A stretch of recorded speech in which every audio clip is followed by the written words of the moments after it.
Chapter 404 Father and Son Fight. Chapter 404 Father and Son Fight. Whoosh. A tiny fist came out of nowhere with enough power to crush mountains. Zhuo Fan threw a fist of his own. The bang rattled the ears of the guests. Zhuo Fan was forced back 100 meters before steadying. Following the deep scar he made on the ground, he found that in his original place was a pint-sized smug figure. Everyone cried out. Where did he come from? How did he have the power to push back a monster like Zhuo Fan?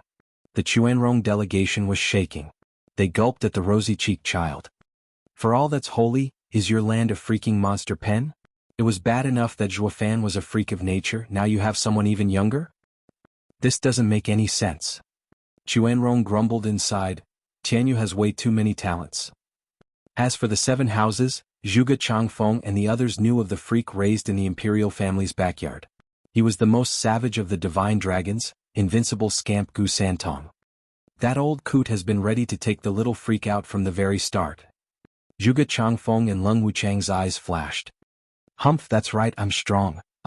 Gu Santong stuck out his chest, tooted his horn and froze. The guard said the emperor would give the signal to attack, but he didn't even think the target would turn out to be his godfather. He hesitated, his face changing constantly. Zhuo Fan grinned, having seen this coming. The emperor was frowning at the odd spectacle. What's going on with the little freak? Why did he stop? Gu Santong mumbled awkwardly. Zhuo Fan didn't let him finish, flashing in his face with the red Qilin arm. Gu Santong blocked by instinct. Bam. Another shocking rumble spread and the guests took to the air. The emperor was taken away by the guards. This was a battle between monsters. Sticking around any longer would pulverize one's bones. Gu Santong shot back 50 meters from the punch, raising everything in a kilometer's range. Nobody noticed Zhuo Fan taking advantage of the smoke and mirrors to send him a message. In a few moves, I'll fake defeat and you should chase me. Gu Santong's eyes lit up and he nodded. Out of the loop as he was, he nevertheless believed that Zhuo Fan would explain himself. So he straightened his back, flicked his hand and launched Zhuo Fan into the air. Gu Santong jumped after him. The sky got littered with booms as the two traded blow for blow. Each clash ended with a pulse of power swiping the surroundings. They pulverized anything they touched, making sure no one even tried to get near. All they could do was crank their heads as the two darted to and fro, reducing the gaudy imperial palace to rubble. The audience sighed. The two were dazzling gems of equal rarity and power. Only they could unleash such a spectacle, others would have long since dropped dead. The Chuanrong were dumbstruck. The Chuanrong were tough, some say. The Chuanrong had mettle, said others.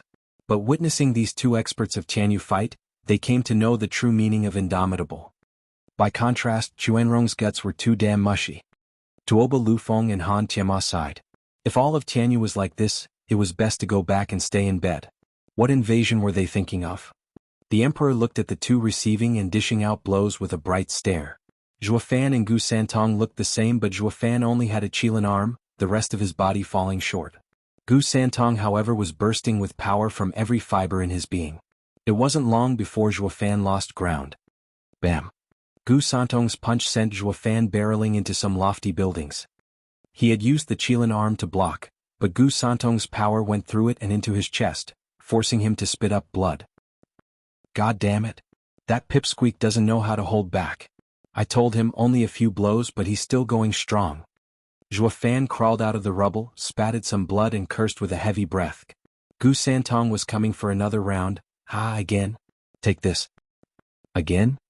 Zhuo Fan squinted, not fond of taking any more of the kid's tough love.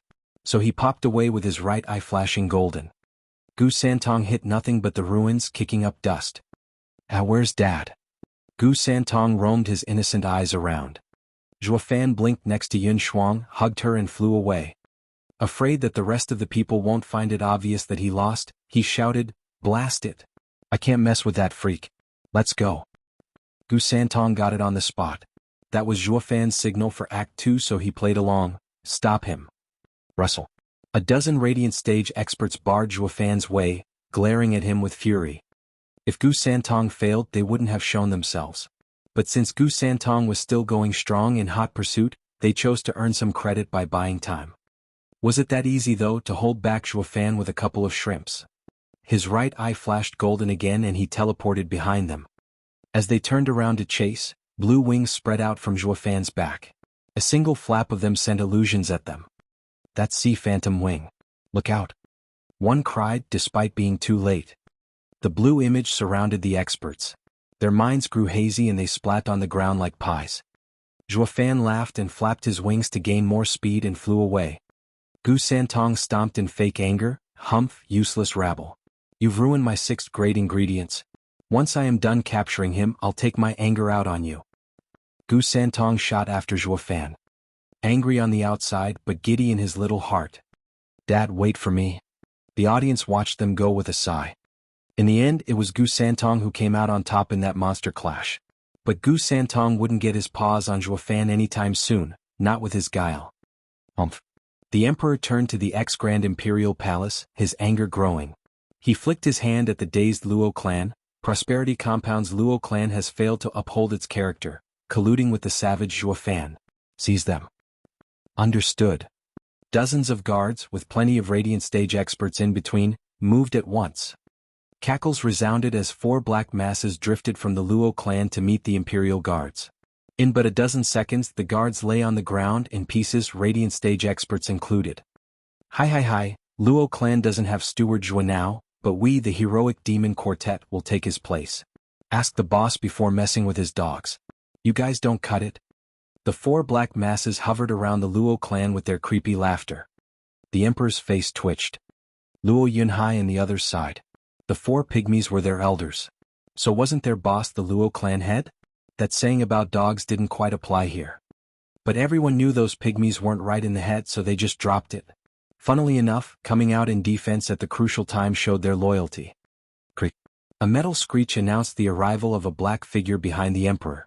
Its hoarse voice said, "You dare act obnoxious before the emperor?" Whoosh. A shadow shot for the 4 freaks like lightning. Chapter 405 4 Demons vs. Shadow King. Chapter 405 4 Demons vs. Shadow King. A groan came from the 4 black masses. What followed was cries of shock as a black chain came out and they returned to their original form. "Impossible. We'd phased out completely. How could you hit us?" Violent Demon cried. The other pygmies were shouting as well.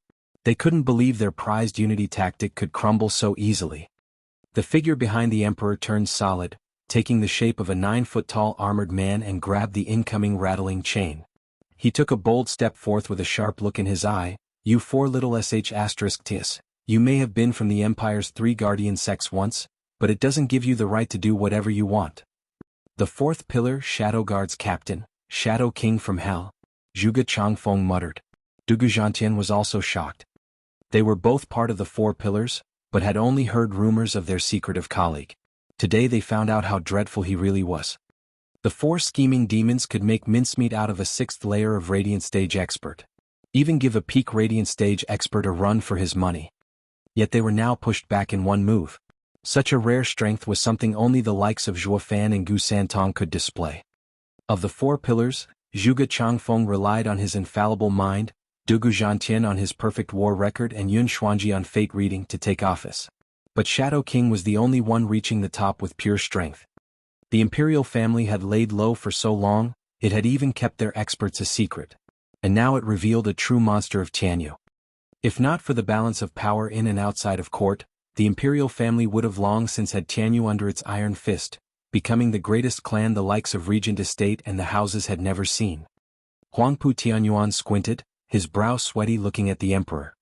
The Chuanrong delegation was groaning. Tianyu just kept on popping one super expert after another. It wasn't weak at all. "Elder brother, I can't accept it. Let's go again." Sly Demon stomped, glaring at the Shadow King. Violent Demon's eyes were savage and he cursed, "Let's do it. If we don't tear that bastard to pieces, we're not 4 scheming demons."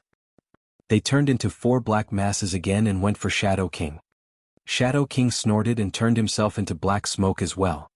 The 5 black clouds got entangled, with one in the middle of the other 4, releasing bangs at every clash. But the center shadow kept letting out a rattling noise. The chain made its appearance again, striking the other 4 masses. Shadow King reformed, standing high and mighty over the blood-spewing 4 scheming demons. "Elder brother, we can't do it. Let's bail." Wimp Demon wailed. Violent Demon didn't want to give up like this but nodded in the end. He turned into black smoke and fled. Humph, the guy's too thick. We're out of here. Not to worry, young Master Luo, we're going to find Steward Zhuo to help you. Wait, for scheming demons, weren't you going to rip me to pieces? Why are you running scared? Shadow King mocked the fleeing four. The four black masses stopped and mocked. What an imbecile. We are the Luo clan's elders.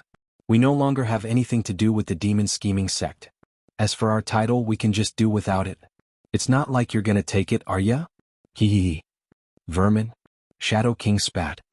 The four clouds turned to the out-cold Imperial guards and tore a radiant stage expert apart. Then it spat at Shadow King. Rotten spade, you haven't heard the last of us. We'll let you go this time, but next time you'll be in pieces. The four scheming demons now vanished for good. Shadow King was outraged, his knuckles popping. He couldn't chase or he'd leave the Emperor's side. Everyone saw the Shadow King beat the four demos back, but to still look good in front of the crowd, they killed some Royal Radiant Stage expert as a way of putting on a tough front and bragged about it before scampering. Only that Radiant Stage expert had to suffer in the making of this scene. First his mind went on vacation from Zhuofan's sea phantom wings, then the four demons came to split him before vanishing away, the poor sod. If his soul would be drifting right now, he'd be cursing to high heavens. Usage asterisk tis are angry with the Shadow King, so why take it out on little old me? Who told him to be so weak? With Zhuofan lighting the fuse to blow out between the Luo clan and Imperial family, the latter came out on top. Besides its elders, the Luo clan's young master and miss along with others had ended up in the Imperial family's hands. The Imperial guards assembled, having them surrounded. Luo Yunchang panicked, looking at the others. Luo Yunhai was still looking in Zhuofan's direction, finding it more than a little bit queer. Like he knew this day would come. So he calmed his jets and said, "Relax, it'll be fine." His calm inspired the others to do the same. Not even 20 yet, the young master maintains a cool head in crucial moments. How could they lose theirs? The Emperor nodded inside. Luo clan's young clan head has grown into a fine man. Dugu Zhantian looked on with pride.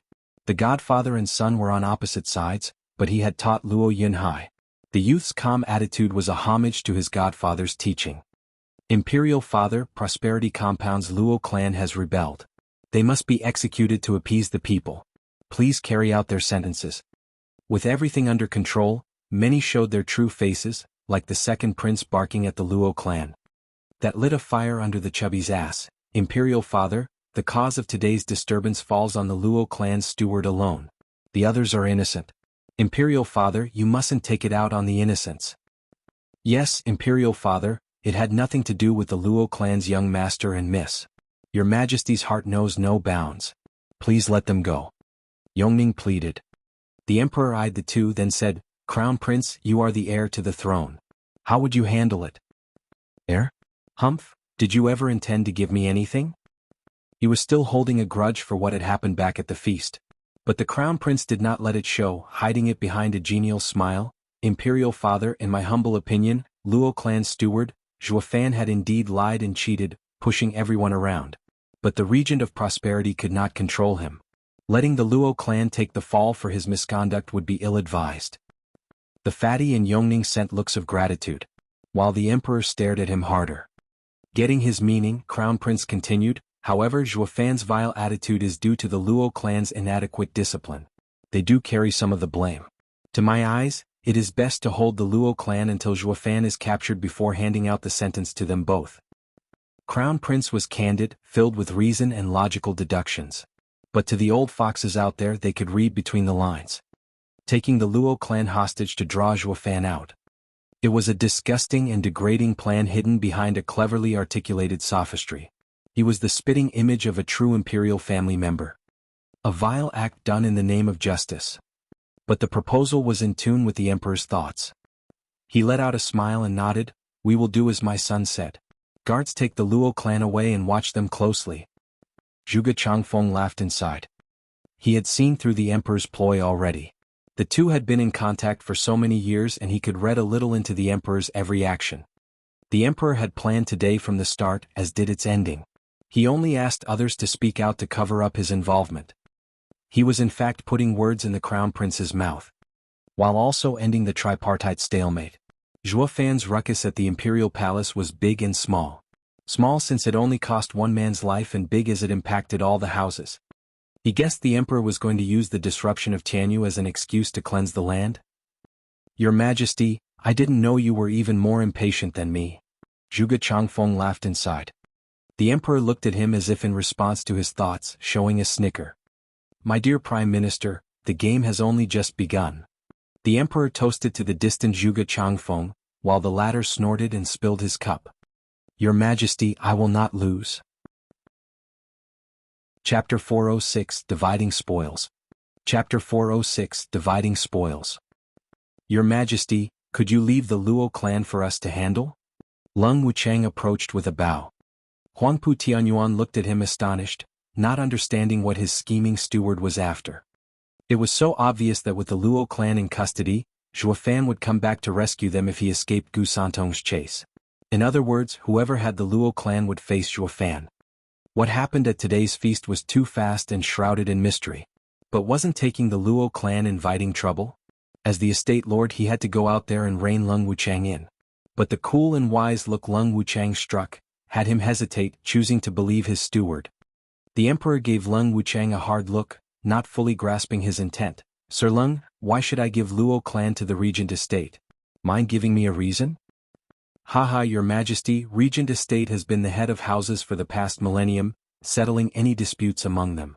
Now that there's an eighth house, it still falls under regent estate's responsibility. With Luo clan's heinous crimes, it demands for regent estate to help Your Majesty in capturing the traitor Zhuofan as a warning and example to the houses.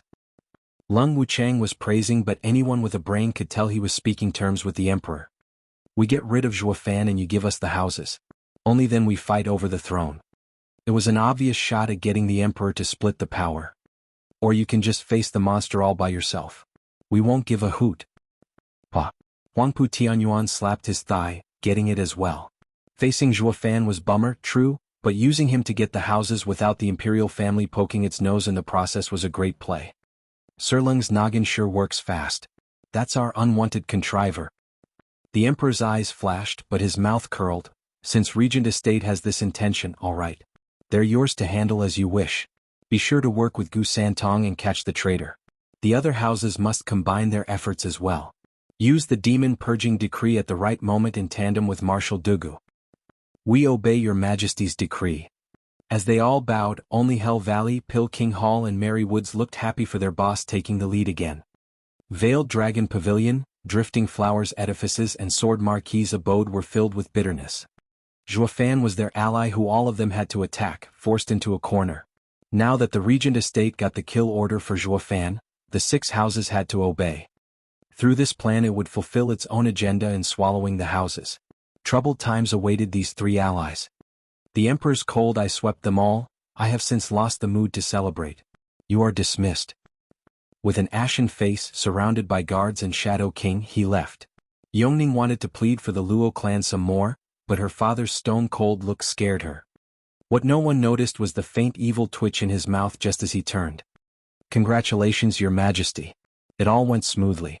I'd never dreamed that sly and conniving Zhuofan would be routed so easily. Shadow King bowed after some distance, sending this message to the emperor. The emperor laughed, but then a flicker of doubt came upon his brow. It has been easy, perhaps too easy, making me uneasy. Besides the matter with Yongning, I had many more tricks ready, but he took the first bait instead. It baffles me how a level-headed man like him fell so easily. Your Majesty must be overthinking things. In my opinion, it is not Yongning who irritated him, but what happened to Yun Shuang. Your Majesty, at the esoteric debate, he went berserk over a girl. I've heard that Miss Yun Shuang shares that girl's qualities.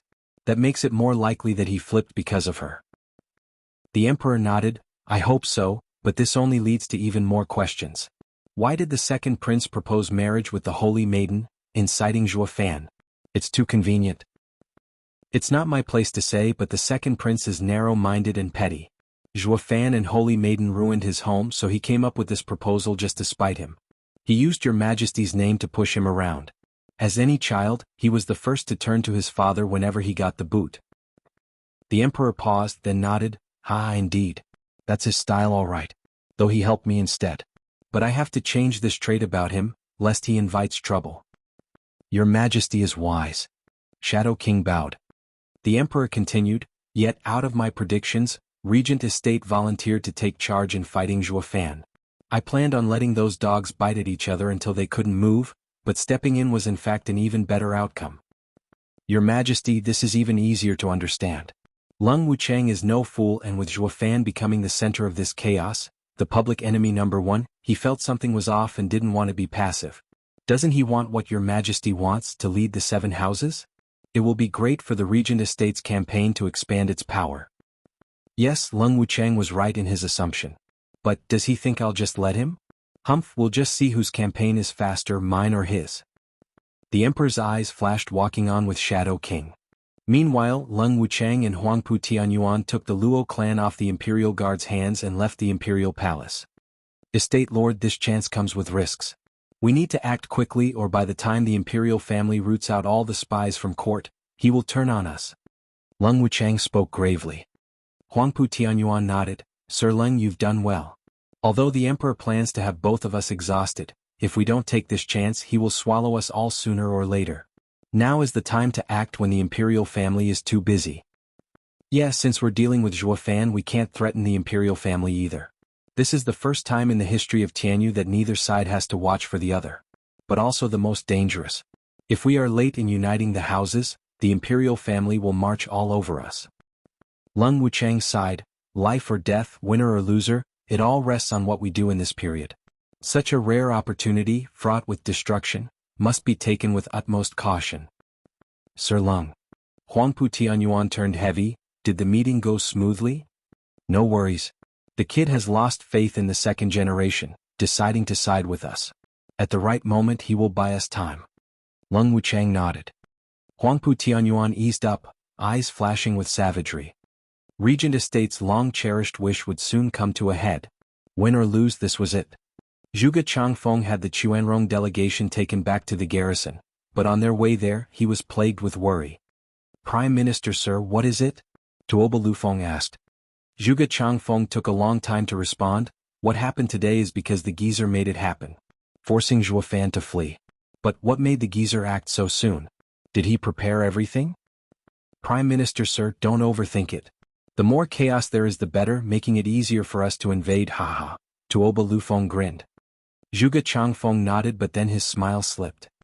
His heart seized, his brow furrowed. Why did the old coot choose this moment to act, when the Chuanrong delegation was present? "Is it?" Zhuge Changfeng shook his head. "No, it can't be. I must be jumping to conclusions.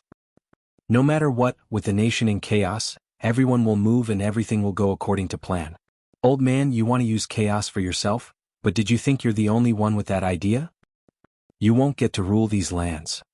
Zhuge Changfeng laughed. Whoosh.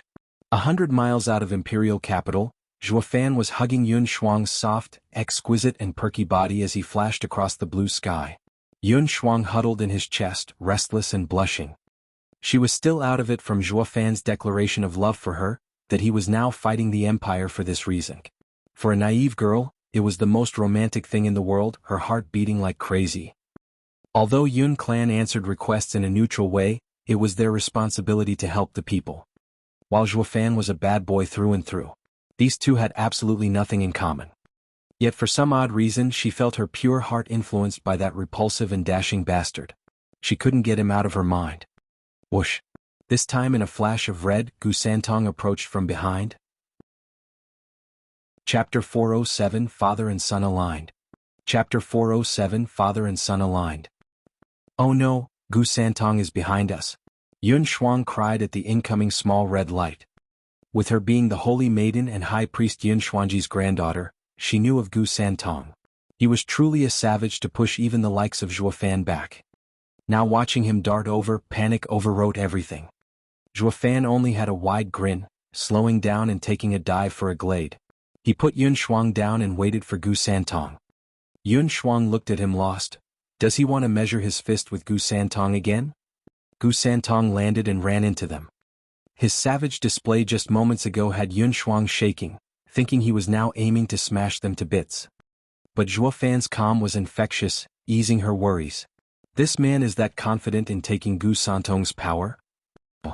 Yun Shuang saw Gu Santong get closer and closed her eyes, not wishing to see Zhuofan pulverized. but the rumble never came. All she heard was giggling. "Dad, I missed you." Gu Santong held Zhuofan's neck. Zhuofan patted his back with a quiet smile. Yun Shuang peeked once, then her eyes bugged out. "What is going on here? They're on opposite sides, they just threw fists at each other back there, yet now they are kin? If they were so close, why did they do all that show of savagery?" Yun Shuang was a pure lady, never able to understand Zhuofan's slick and devious nature at work behind the scenes. All she could do was stare in space at exemplary parenting at work. Zhuofan brought Gu Santong over with a smile. "Shuanger, can't you tell? He's my son." "What?" Yun Shuang wobbled on the brink of collapse from shock. A great divine dragon, the best in Chanyu, invincible scamp Gu Santong, was his son. That was more than breaking news, that was capital. Even the emperor would be speechless. Since they're related, has the emperor lost it by sending the son after the father? The two can now team up and tear the imperial palace apart. Zhuofan shook his head at the dull Yun Shuang, reintroducing his son in detail. Now she realized their relationship. "But just now Yun Shuang frowned. Zhuofan grinned. "I only went with the flow, enacting a little drama for everyone. But I didn't expect the emperor to be on the same page with me. He wanted me to be the scapegoat in this chaos and I wanted to bear the brunt, breaking the stalemate. What a coincidence, we both wanted it at the same time. Otherwise, Yongning's marriage proposal wouldn't happen at the same time as the second prince's." "You mean it was all fake?" Yun Shuang's heart thumped. Zhuofan explained, "Yongning's marriage was an obvious taunt from the emperor. Even if I accepted it, he'd come up with other ways to get a rise out of me and break all pretense. While the second prince's proposal was my idea to break pretenses in my own way. The stalemate would be blown up, with every faction out to get me, but in fact the best stage for each of them to get their share." "Oh, I see." Yun Shuang bobbed her head, still phased out. "Then what you did to me? An act as well, please don't mind it. It was only to let the others see that I had a perfectly good reason to flip out, or doubts will sprout, making the next phase harder." Zhuofan nodded. Yun Shuang darkened, her heart sinking. She was a pure and unaffected girl, always abiding by her ancestors' teachings, never knowing love, but had fallen to despair when it struck her hard in the form of Zhuofan. Now Zhuofan was telling her that everything was fake and her budding love shattered to pieces. Yun Shuang watched the two giggle away and the bitterness only grew. "You're so mean. While you were playing, I was serious." Biting her lip, Yun Shuang grew downcast. "Dad, you're out to fight the imperial family, right? But my promise." After a brief moment of joy at the reunion, Gu Santong sighed. Zhuofan smiled, knowing his difficulty. "No worries, young Sanzi, you're my son. I won't make it hard on you. You made that promise to the imperial family. I promise you the imperial family will remain. Only the emperor won't." "Yeah, as long as the clan lives, even if Chanyu changes colors, I'd still have kept my word." "Ah, Dad, you're a genius. How come I never realized it?" Gu Santong laughed, relieved of trouble. The vow was cooked up just at the end of his altercation with that immemorial sage. With no time to iron out the details, there were plenty of loopholes. Gu Santong was a child at heart and didn't look into it, while Zhuofan was a weasel, finding a solution in a jiffy. To hell with the promise when I can just use words to keep it. He had done this so many times, it was practically second nature. "Young Sanzi, you've endured a lot. Look how thin you are. They must be starving you." Zhuofan rubbed his head, taking out a 7th grade ingredient and offering it with love. "Now that Dad's here, you're taken care of." Zhuofan had to fish out some good ingredients each time he met Gu Santong, to show the stark contrast in treatments, to drive the wedge deeper of course. All to pull Gu Santong closer and closer, helping him deal with the imperial family without guilt. "See, they are a bunch of meanies, not even giving you 3 meals a day. Come to Daddy, son, I have a full-course meal for you. Help your good dad beat the nasties. It's what they deserve." Everything had multiple perspectives, and under Zhuofan's careful egging and nudging, Gu Santong hated the imperial family and loved him more. If only the emperor had known about the two, he'd be giving Gu Santong meals, brunches and snacks, all to foil Zhuofan's twisted heart and remove the danger. "At the very least, you won't be helping me, but neither will you be tearing me a new one." With Gu Santong being a kid, whoever was better to him got closer. Gu Santong had been eating ingredients for 3 centuries, but they were all 1st and 2nd grade. And through Zhuofan's smooth talk, he felt that the imperial family was truly mean to him. As for the vow, Zhuo Fan had an easy time twisting it from defending the imperial family to making sure one of them barely survived, thus crushing their foundation, but it wasn't something a puppet would ever fuss about. Gu Santong jumped in joy, stuffing the deli in his mouth. Dad, I'll help you. You only have to leave one clansman alive and done. Of course. Zhuo Fan's twisted grin resurfaced. Gu Santong threw all those chains tying him to the imperial family that the vow had twisted around him, throwing his lot with Zhuo Fan instead. Yun Shuang sighed, with these monsters together, who in Tianyu can stand up to them? Grandfather's wish is almost achieved. Steward Zhuo can really change fate. Creepy wails came as 4 black clouds flew over. Steward Zhuo, we're here. The 4 black clouds turned into the 4 scheming demons. Violent Demon stuck out his chest. Steward Zhuo, per your orders, we fixed the fight and used young miss and young master. Hi. Can you avoid using the word used? It's all tactics. Zhuo Fan's face twitched, then mocked, you didn't fix it, you did lose. Look, the blood on you hasn't even dried yet. Violent Demon looked down, then at his brothers and smacked them each once. Why the hell didn't you guys tell me? I'd have washed in the creek we passed earlier. Boss, didn't you miss it too? The 3 grumbled back. Violent Demon was outraged, smacking them again. If I noticed it, what use do I have of you? The trio were even more depressed. Zhuo Fan shook his head. A loss is a loss. It must have been that black captain who did it. He is similar to you but stronger. Losing is only natural. Steward Zhuo, we could have one but. Violent Demon wanted to preach on, but Zhuo Fan waved. It's fine. A true loss is better than a fake one for those guys to swallow. You take Schwanger to Wingay City. Young Sanzi, let's go. Where are you going? Can't I come? Yun Shuang asked. Grinning, Zhuo Fan shook his head. No, I'm going to get back some hostages. Chapter 408 Terms. Chapter 408 Terms. On a bleak and lonely mountain laid a hidden courtyard. Lung Wuchang sat under a graceful pavilion in the backyard, free to sip at his wine in relaxation. Whoosh! A black figure popped out of the blue. Facing the old frenemy, Zhuo Fan cupped his hands. Sorry, hounded by Gu Santong, only now did I manage to shake him off. Gu Santong is all brawn, but it's not easy getting away from him. I reckon Steward Zhuo is the only one in Tianyu who can do it. I'm impressed. Lung Wuchang saluted back. Zhuo Fan looked at the scene of paradise around him and sighed. Such is Regent Estate. You are even hiding such a refined place on a lone mountain only 10 miles from the imperial capital no one knows about. A true rarity. Of course, with the imperial capital saturated in conflicts and people from all walks of life, intelligence is still of foremost importance. The Regent Estate wants the world, and to do that it has built a secret network. And Steward Zhuo can relax. Not even the Emperor's spies can reach us here. We can talk at leisure. Zhuo Fan nodded, getting down to business. Sir Lung, thank you for your assistance.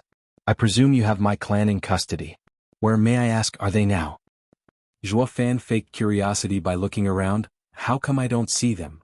Lung Wuchang's eyes flashed. Steward Zhuo, you came to me for help to get the Luo clan in Regent Estate's hands by all means, and I've done it. That won't make me your enemy, will it? Of course not. Zhuo Fan said, I told you. Help me in this and you'll be on my side. But wasn't it something more afterwards? Lung Wuchang smiled. I help you with this, but I am still Regent Estate's steward, working out in Regent Estate's best interests. So even if you don't take me for an enemy, Steward Zhuo, I can't help but do it to you. Raising an eyebrow, Zhuo Fan nodded. Quite right. Then, Sir Lung, are you going to do it like the imperial family, and use the Luo clan as a hostage to deal with me? Would I? I know Steward Zhuo's style all too well. The lesson at the esoteric debate was more than enough for me, thank you. With our strength, being testy with someone of Steward Zhuo's caliber would be ill-advised. It would only make the imperial family happy watching both of us suffer, doing all the work for them. How could I do something so monumentally idiotic? Then, Zhuo Fan said. Bargain. Lung Wuchang was blunt. Steward Zhuo wanted me to have the Luo clan, thinking it would be far easier to rescue them from the Regent Estate than from the imperial family. The reality is indeed so. We would have never touched such a hot commodity in our lives, even more so keeping them perfectly safe to present them to Steward Zhuo. But giving them just like that is bad for business. I ask that Steward Zhuo give us something in return. Zhuo Fan searched himself puzzled, then spun around. Take your pick? Be it integrity, conscience, or even chastity, you can take anything. Did you even have them to begin with? Rolling his eyes, Lung Wuchang chuckled. Zhuofan's brow rose in rebuttal. Who says I don't? I can vouch for my chastity that I have kept safe for dozens of years. Lung Wuchang turned serious. Steward Zhua, please don't crack jokes. You only need to give us what we want and Luo clan will be safely returned. If you don't, I guess we're at an impasse. Your people can be anywhere by now too. And we will just have to fight one another, waiting for the imperial family to swoop in, ending with both of us dying. Do I even have something so important on me? Zhuofan frowned. He got it from Lung Wuchang that this item was crucial to them, willing to get it even if it meant falling in a trap. It was either get it or die trying. But what could he have that was of such value? Lung Wuchang stared as he emphasized each word, Bodhi root. What? Zhuofan cried. Lung Wuchang said, have you forgotten already? The 8th grade ingredient you swiped from Drifting Flowers edifices 8 years ago. Please give it to me and I will release them. Unfortunately, I don't have it. Will you take another 8th grade ingredient instead? Zhuofan blinked and probed. Shaking his head, Lung Wuchang stressed, we need the Bodhi root. We do not care for 9th or even 10th grade ingredients. Zhuofan saw his stance unmoving and felt it odd. What is it about this Bodhi root that makes it so unique that it can't be replaced with another 8th grade ingredient? Of course it can't. Lung Wuchang sighed, there's no point in keeping this from you now that all the houses are in a final struggle. Why were we so fixed on Drifting Flowers edifices? Because it was a house of women, for one, and mostly because their heirloom was Bodhi root. Otherwise we would have just started our expansion with other houses first rather than insist on dealing with some broads and earn ourselves the bad name of picking on defenseless women. Zhuofan found him honest and nodded, Sir Lung, I shall be frank as well. I can give you anything but the Bodhi root. It isn't with me. When I took that bauble, it was only to divert Regent Estate's attention from Drifting Flowers edifices when in fact the item was returned right after. How else could we become allies? Would you become an ally with someone who stole from you? Lung Wuchang nodded, I see. I had considered this as well. Steward Zhua's answer today has confirmed my guess. Be that as it may, I still need it from you, Steward Zhua. What are you asking me for? Go take it out of Drifting Flowers edifices. Zhuofan opened his eyes wide. Lung Wuchang mocked, we've been watching them for years but they treasure the Bodhi root more than their lives. Even if we swallow Drifting Flowers edifices, we still won't find it. But Steward Zhua, you as their ally can. You want me to swindle them? Zhuofan snorted, you just called them my allies. Doing such a thing will ruin the Luo clan's name, cast it out by our allies, standing alone and helplessly surrounded by you. Sir Lung, you never do things half-measure. Haha, it's not my intention at all. All I want is the Bodhi root. Lung Wuchang spoke happily, this is my condition, all that's left is to see if you will fulfill it. Your men are in our hands so you can come anytime for the exchange. It ought to be easier than saving them from the imperial family's hands. Take your time to think over carefully. I'll be leaving now. Come find me when you have it. Lung Wuchang flicked his sleeve and left. Zhuofan clenched his fists and was gone as well. The silence returned to the desolate mountain. Whoosh! Zhuofan reappeared a mile away among the trees.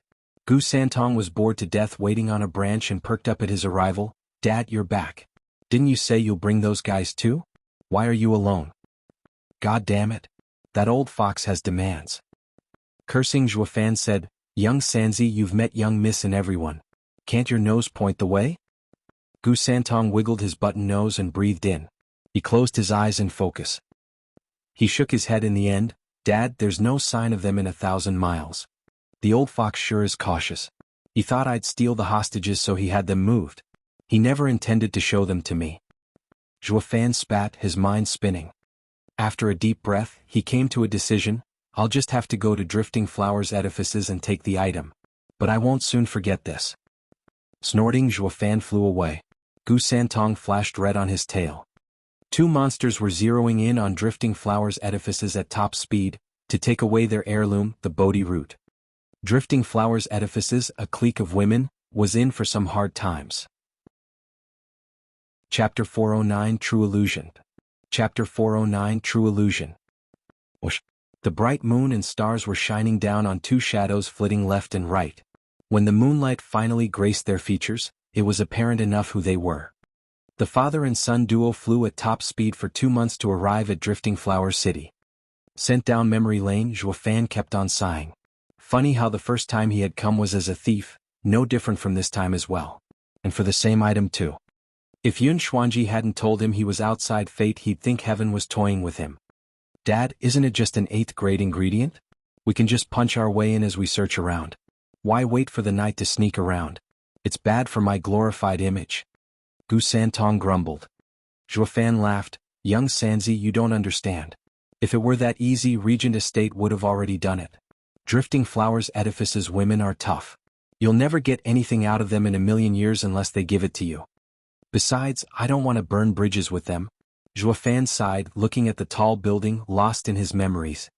Rolling his eyes, Gu Santong whispered, how are you supposed to do that when you're forcing them to tell you where's their treasury? You ignorant lad, have you forgotten your dad's latest trick? Let me refresh your memory. Zhuofan unfolded the sea phantom wings in the sky, their blue glow shining brighter in the moonlight. The disciples patrolling the Drifting Flowers edifices looked above in shock.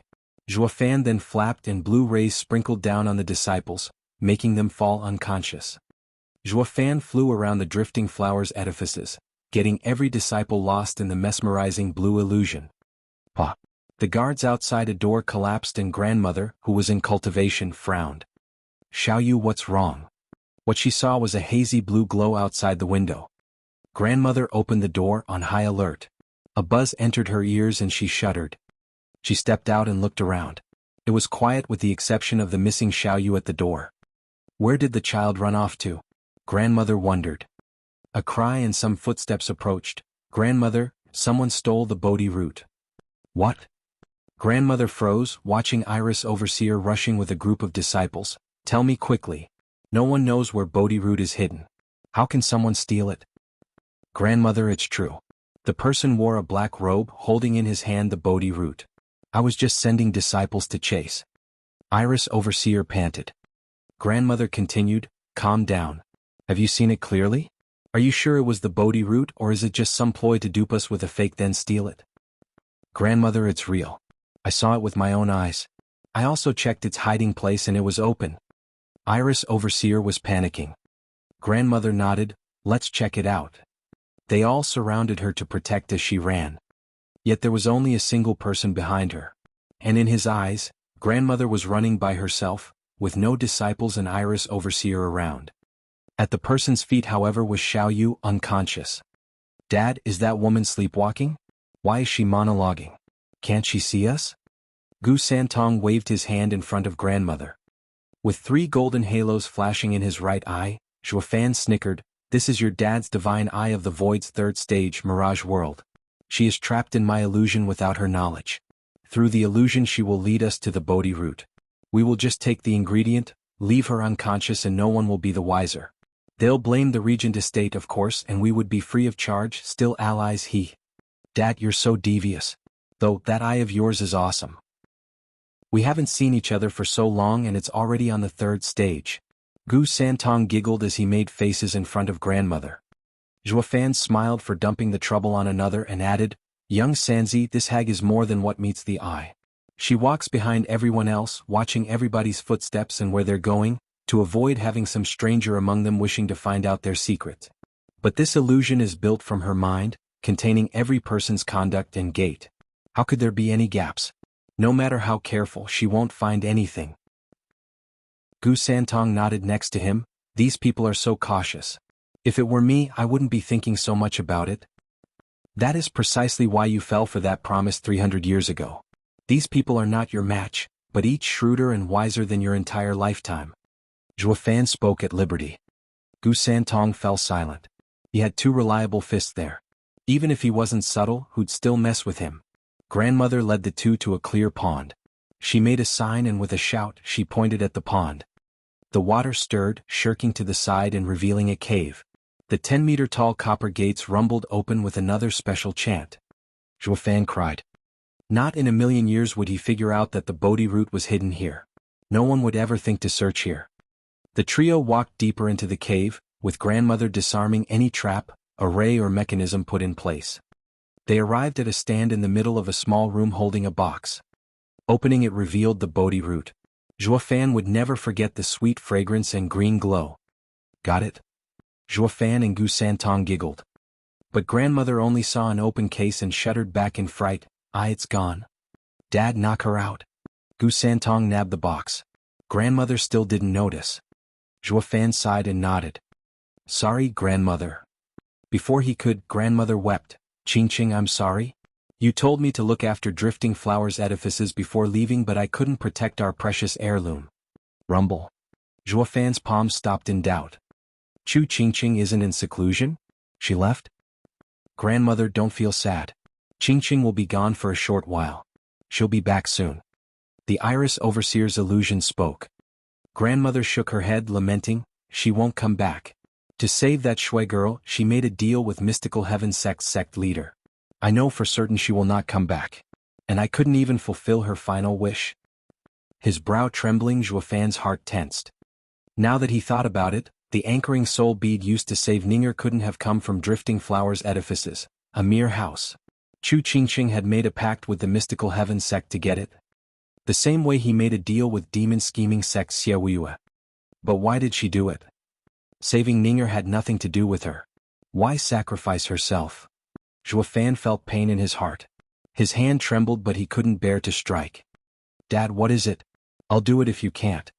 Gu Santong saw him just standing there and thought of helping. Pa. Zhuo Fan grabbed Gu Santong's hand, who was now looking at him oddly. Whoosh. His right eye's halos vanished and the mirage world fell apart. Grandmother woke up from the illusion and turned to the two in shock. Seeing the Bodhi root in his hand, she was stunned. Zhuo Fan were allies. Why? Grandmother, chaos is about to spread across the lands. Take everyone in Drifting Flowers edifices to the Luo clan. I promise to protect you.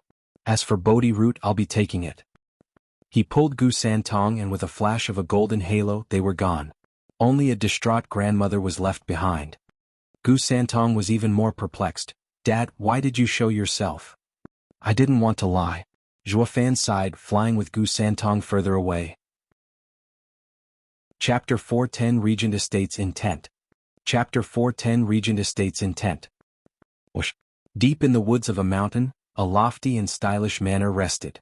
A man with a head full of white hair blowing in the wind and full of savage power flashed. The two profound heaven experts standing guard jerked and bowed. Pardon us, but are you Steward Zhuo? Zhuo Fan only looked at the manor. You guys sure have plenty of hideouts even out here.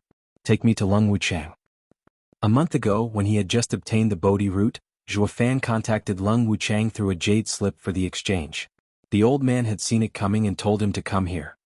This place was close to Drifting Flower City, merely 100 miles from it. He only needed 2 hours to reach it, but Lung Wuchang was slower, getting here only today. Sir Lung is waiting. Please follow me, Steward Zhuo. A profound heaven expert was an elder in any clan, enjoying respect and awe.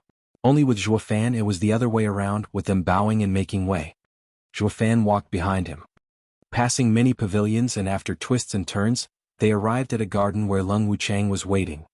Lung Wuchang greeted the cold Zhuo Fan. Haha, as expected of Steward Zhuo. You got Drifting Flowers edifices treasure so fast. Impressive. Humph toned down on the theatrics. You already knew I'd get it and got ready after I left. It took me 2 months to reach Drifting Flower City from the imperial capital, while you took a month? Zhuo Fan flicked in disdain. Lung Wuchang nodded. Yes, it's as you say. I rushed here as fast as I could after you left because I believed Steward Zhuo is a professional. That a mere Bodhi root couldn't escape your grasp. It would be a sin to delay the exchange, not with Steward Zhuo wrought with worry over the Luo clan's safety. Enough, I said. I can see you're impatient to get the Bodhi root as well. Zhuo Fan's hand flashed, tossing a box around. I just don't get why the Regent Estate is so hung up over this thing. Doesn't it only do wonders for your complexion? Lung Wuchang's eyes never left the box, flashing with greed. Steward Zhuo, you don't need to concern yourself with that. Just hand it over and I will deliver the Luo clan down to the last man. This way our deal will be finished. That is all you should be interested in. Zhuo Fan gave him a deep look and then grinned. Right, it's just a deal. It has nothing to do with me. Why you need it anyway? Pa. The box opened and a green root with a sweet fragrance was revealed. Its throbbing vitality overwhelmed Lung Wuchang, his chest moving with excitement. Where are they? Zhuo Fan asked. Licking his lips, Lung Wuchang took a deep breath to calm down. Steward Zhuo, we all know of your skills. If I hand them over, you'll just take this item with you and I'll be powerless to stop you. Pa. Zhuofan closed the lid and spoke with impatience. Sir Lung, what is it that you want? Are you going to take this and not return my people?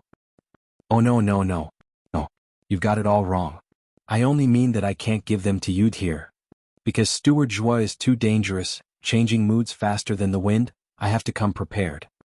Lung Wuchang smiled. To be quite frank, I already had them sent back to Winggaze City. All you have to do is hand that over and I will have Ascending Jade tell them to release them.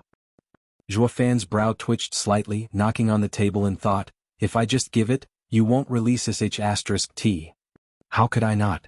With Sir's magnificent display on Beast King Mountain, I've since lost all intention of inciting your ire.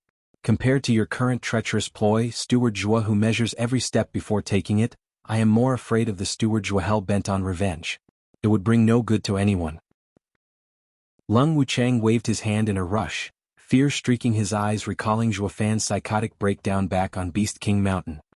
Zhuofan sighed in the end and handed the box over. I hope, for your sake, that Sir Lung holds up his end of the deal. Holding the box with a trembling hand, feeling the oozing vitality, Lung Wuchang nodded and sent a jade. Steward Zhua, I'm a man of my word. With a gesture, the jade slip flew away. Zhuofan nodded and stood up. With the deal complete, I shall be going. I need to see if the young miss and the others are safe. If any harm has come to them, humph. Sir Lung, we'll be seeing each other again in Caged Dragon City? Zhuofan vanished. Lung Wuchang was left alone with a heavy look. He did fulfill his end of the deal and didn't even so much as leave a scratch on the Luo clan, but Zhuofan's cold smile left him shuddering. Not even an honest-to-God man could keep a straight face on meeting Zhuofan. He is a savage like the rumors describe him. Such power, such dignity, it's not something everyone has. Lung Wuchang sighed. A rough voice broke him out of his thoughts. Sir Lung, do you have it? Huangpu Tianyuan walked over. Lung Wuchang made a deep bow, presenting the box. Congratulations, Estate Lord, we have it. Huangpu Tianyuan opened the box and shuddered in glee. Haha, at long last I can train the earth-ranked martial art, 9 Dragons Diamond Body. Indeed, Estate Lord. We are weaker than the Imperial family but stronger than Luo clan.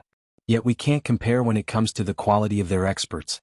The Imperial family has Gu Santong while the Luo clan has Zhuofan, freaks of nature capable of fighting thousands. To take these lands for ourselves, we need to defeat those monsters. With the Estate Lord training in 9 Dragons Diamond Body, your power will double. Heaven is smiling on the Regent Estate. Lung Wuchang praised. Huangpu Tianyuan was pleased but then sighed, a shame that 9 Dragons Diamond Body needs 9 dragon souls to reach its peak. Especially the last one to become ethereal. But that dragon soul is with Zhuofan, a true shame. Sir Lung, why didn't you set the dragon soul as a condition of the deal as well? Estate Lord, please restrain your greed. You know his temper just as well. If we push him too much and he flips, we are not prepared to take him and we will suffer greatly from it. Moreover, the dragon vein soul is a savage being. Even when the eldest young master's fate arrived, he could only subdue one. With the Estate Lord being able to use 8 souls to train yourself, the pain will be excruciating. Only through the use of Bodhi Root's vitality will it be an assured success. Lung Wuchang advised, Sir has yet to even gain the diamond body and wouldn't be able to support so many dragon souls. What is the point of taking back the 9th soul? We should wait for Sir to train in it and then look for Zhuofan. Huangpu Tianyuan still believed that he would never train it to peak because of one missing dragon soul, though he understood Lung Wuchang's logic. As haste made waste in many cases, it would be better to use the other 8 first. As for the 9th dragon soul, humph, Zhuofan, you just wait. I will be coming for that last one. Huangpu Tianyuan snorted inside, filled with battle spirit. None of them noticed a red flash beneath their feet. 20 miles away, Zhuofan leaned on a tree, waiting for the red flash to enter his body, his blood infant. When he left, he had blood infants slip underground, tuning in on their designs for the Bodhi root. He had never guessed that he'd find out so fast. 9 Dragons Diamond Body. Zhuofan grinned. So using the 9 dragon souls to train, that old fox Huangpu Tianyuan can step into the ethereal stage from peak profound heaven stage. That'll be dangerous. How convenient that I have 1 dragon soul from the set, or I'd never have let go of the Bodhi root. They won't come knocking anytime soon. Not before finishing their training, that is, he. Snickering, Zhuofan glanced next to him. Young Sanzi, let's go to Allbeast Mountain Range. On an ingredient hunt? Gu Santong lit up. With a vague smile, Zhuofan only shook his head. Chapter 411 9th Level Spiritual Beast. Chapter 411 9th Level Spiritual Beast. Roar. In the serene forest, a cry sent the birds scrambling away. A flaming winged beast with huge eyes darted out of the forest in panic and fear. It was shaking from head to toe, frantic and flapping its wings even through the dozens of trees to get out. Stop right there, I said. Now before you make it worse. A childish voice came from behind, yet oddly overbearing. Sweating all over, the spiritual beast wheezed, its wings going faster. It believed the angelic voice was that of a reaper, coming to drag him back to hell. Stop? Are you touched in the head? That's asking for me to sit still as you cut me up. Whoosh. A red flash came from behind, smacking him so hard he folded. Its eyes turned white as it hit the ground in a 100-meter-wide crater. As the dust settled, the spiritual beasts nearby scattered in panic. Only the large beast remained, out cold and battered, as a small figure landed on top. Gu Santong's only reaction to the pitiful back-broken spiritual beast was, "You just don't know when to quit. I told you to stop, but no, you just had to make me do it. How dumb, I don't want your life." Gu Santong walked onto its back, grabbed the wings and tore them off. Blood gushed like a waterfall, but the spiritual beast only jerked, still out cold. Which was probably for the best. Seeing so much blood bubbling out of it would have left it crying. Sweet Jesus Christ, you don't want my life but my wings. How is a flying spiritual beast without its wings any different from a cripple? And you still ask me to stop? Who the hell makes those kinds of demands like it's the order of the day? What could it do? The strong worked in savage and cruel ways. With the wings in his ring, Gu Santong counted on his fingers, including this 4th level spiritual beast's wings, that should add up to 80. I wonder how's Dad doing? Gu Santong jumped up in the air and was gone. Only the crippled spiritual beast was left, its eyes rolled up in their sockets and blood flowing down its back like a river. It wasn't long for this world, that's for sure. Meanwhile, in a clearing, 3 5th level spiritual beasts were shivering from fear. Zhuofan strolled towards them, his eyes cold and a faint azure flame flickering on his forehead. Sure, they'd fear Zhuofan just the same even without that gimmick, but not enough to lose even their fight-or-flight instinct. You three, turn around. Zhuofan's eyes flashed. The spiritual beasts looked at each other through tears and turned. How could a man have such power to rob them of the will to even flee? The air around him was obviously from a big boss of theirs. Zhuofan snickered, touching the azure flame. Without this baby here, he'd be out there wasting time chasing these beasts to and fro. Now he could even order them to die and they'd line up on the precipice, plunging to their doom like second nature. Going behind one spiritual beast, Zhuofan's mouth twisted in a smile, touching its wings. The victim trembled and sweated. What came next was a tearing sound, a pain so excruciating, it wailed in tears. All while the blood on its back gushed freely. Now beat it, Zhuofan snapped. The spiritual beast dragged its pitiful and gimp body in remorse deeper into the woods, leaving a thick trail of blood. As for the other 2 spiritual beasts, seeing their buddy's woeful fate, they were shivering harder, pleading Zhuofan with their big puppy eyes. They were majestic 5th level spiritual beasts, pack leaders in the Allbeast Mountain Range. But now their wings were plucked off by a mere human. Oh, the humanity! What could they do? This guy had that wavy blue thing making them docile as puppies. Rip. With another 2 ripping sounds, the mournful cries of the spiritual beasts echoed out into the blue sky with Zhuofan behind them waving them off. The spiritual beasts went on the same road as their brother, weeping and deflated in their slow steps into the forest. Only the horrifying trail of blood was testament to the gruesome torture. Zhuofan put the wings away. He was one step closer to his goal. On his way to resume the harvest, a red flash came in the form of Gu Santong. Dad, I got around 80 pairs. What about you? Gu Santong stuck out his flushed face. Zhuofan smiled, his brows going up and down, around the same 235. So many? Gu Santong sulked. Dad, you're so mean. I have to chase those spiritual beasts each time while you just use that azure flame to have them sit still. How am I supposed to win like this? Gu Santong pouted and stomped. This game has been going on for 3 months now.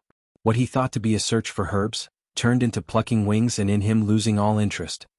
Zhuofan made it a challenge, saying he'd give him 10 8th-grade ingredients if he gathered 1,000 pairs of wings first. That had him going around the mountains in excitement. But when the race started, he found out that Zhuofan had a secret weapon, making the entire mountain range's spiritual beasts listen to his orders. In the first 2 weeks alone, Zhuofan had already overtaken him. His hopes of winning were dashed. He had the strength, but Zhuofan had the azure flame which could line up the beasts for the culling. Zhuofan saw through him and smiled. Young Sanzi, how about this? I still need to get 1,000, but you win if you can get 300 before me. Really? Gu Santong's eyes sparkled. Better keep your word. I'm going. But then he came right back in the next moment, asking coyly, Dad, what do you need all these wings for? Did you get bored of yours and want to switch them up every day? You're like the maids in the imperial palace. They switch jewelry just like you. I am no woman to have that vice. Zhuofan's face twitched. Now go do your thing. You'll find out in the evening. All right. Gu Santong left shrugging. He only cared about the prize anyway. He had no curiosity to know what Zhuofan's use of the wings was. But before he could give more chase, a hurricane blew over them. Sand and rocks blew away as a black cloud loomed over All Beast Mountain Range. The next moment, a 300-meter-long three-headed black bird swooped in. Its powerful wings sending sharp winds, able to crush even stone. Zhuofan cried, 9th-level spiritual beast, three-headed crow. What's it doing here? This is only the 6th-level spiritual beast's domain. Dad, can we use its wings? Why don't we pull them off? Gu Santong proposed. Zhuofan disposed, young Sanzi, behave. This spiritual beast is powerful enough to go on a rampage in the sacred domain. Us two are no match for it. Zhuofan's heart shook and he gulped. He never dreamed that mortal domain could have such a spiritual beast. He knew All Beast Mountain Range went deeper still, having areas the 6th-level spiritual beasts didn't dare cross, that those areas were holding a terrible being. Not even he thought of exploring it. All Beast Mountain Range was a bottomless treasure vault which he wouldn't dare open before he had the power to do so. But the guardian of that treasury had caught him with his pants down. Dad, can't your azure flame do the trick? Gu Santong reminded him. Zhuofan recovered at last. How the hell did I forget? And deployed his trick. The instant that flame came out into the open, the three-headed crow stopped, with all its heads fixated on him. There you are. Each head had an azure flame too. Zhuofan was rendered speechless. Chapter 412 All Beast Mountain Lord. Chapter 412 All Beast Mountain Lord. Oh my god, that thing has the azure flame too, 3 of them on top of it. Zhuofan looked like he was choking on a fly. He had a monopoly on the azure flame so far, with all beasts shuddering at his feet. Then this 9th-level spiritual beast came along bearing the same majestic power, thus making him immune to his flame. In the face of such might, he was nothing but a foot soldier. Flapping those heaven-reaching wings, it drew closer to the pair, casting a huge shadow over them. Gulping, Zhuofan was sweating now. Was it you who has been hunting the flying spiritual beasts? Three-headed crow's eyes were on him, but only the middle head spoke. Zhuofan's forehead was sweating buckets. The 9th-level spiritual beast has such intelligence that it can speak. This is going to be hard. Such a mind was not like those brutish spiritual beasts. It was far harder to outsmart and escape. Gu Santong cut him off before Zhuofan could say anything, shouting proudly, "That's us. What about it?" "Oh no, don't listen to a little child's nonsense. We're not killing anybody." Covering the kid's mouth, Zhuofan wiped his brow with a smile. His heart was sinking further and further. For the three-headed crow to ask about the hunting, he must have come to settle the score, no doubt. His best option was to drag it out, lie and cheat while waiting for the perfect moment to flee for their lives. Who in their right mind would ever admit? Young Sanzi is still so innocent. Compared to those foxes in Chanyu, he was as crude as the beasts in the All Beast Mountain Range. The three-headed crow's heads exchanged looks and nodded. It found the azure flame on Zhuofan familiar. "Yes, it's you all right. Come, my master wants to see you." Master? A 9th-level spiritual beast has a master. What kind of a monster does that make him? Zhuofan licked his dry lips, his mind out of commission. The tiny Chanyu Empire in the plain mortal domain was hiding such a secluded monster. It has to be seclusion, or his lordly self wouldn't send a three-headed crow on errands otherwise. Who could beat that? More importantly, where does he come from? Zhuo Fan sank in thought and his eyes flashed. He looked at the azure flames on the three-headed crow and nodded in understanding. Humph, you think this young master will see him just because you say so? Who do you take me for? Gu Santong knew he was no match, but his pride wouldn't allow any retreat. Like his heart was telling him that lowering his head in fear before the 9th-level spiritual beast was a disgrace. He was like a nobleman always holding his little head high. The three-headed crow was curious instead of angry at Gu Santong's bratty temper, and in fact lowered its head in respect. Forgive me, young master. As the master ordered, I have to take you with me even if by force. Do you see the azure flame on my head? Master bestowed it to me so I could contend with you and the gentleman. Please don't force me. I do not want to harm you. I'd like to see you try. Ever since I remember, I've only relied on my trusted fists. No one has overcome them ever.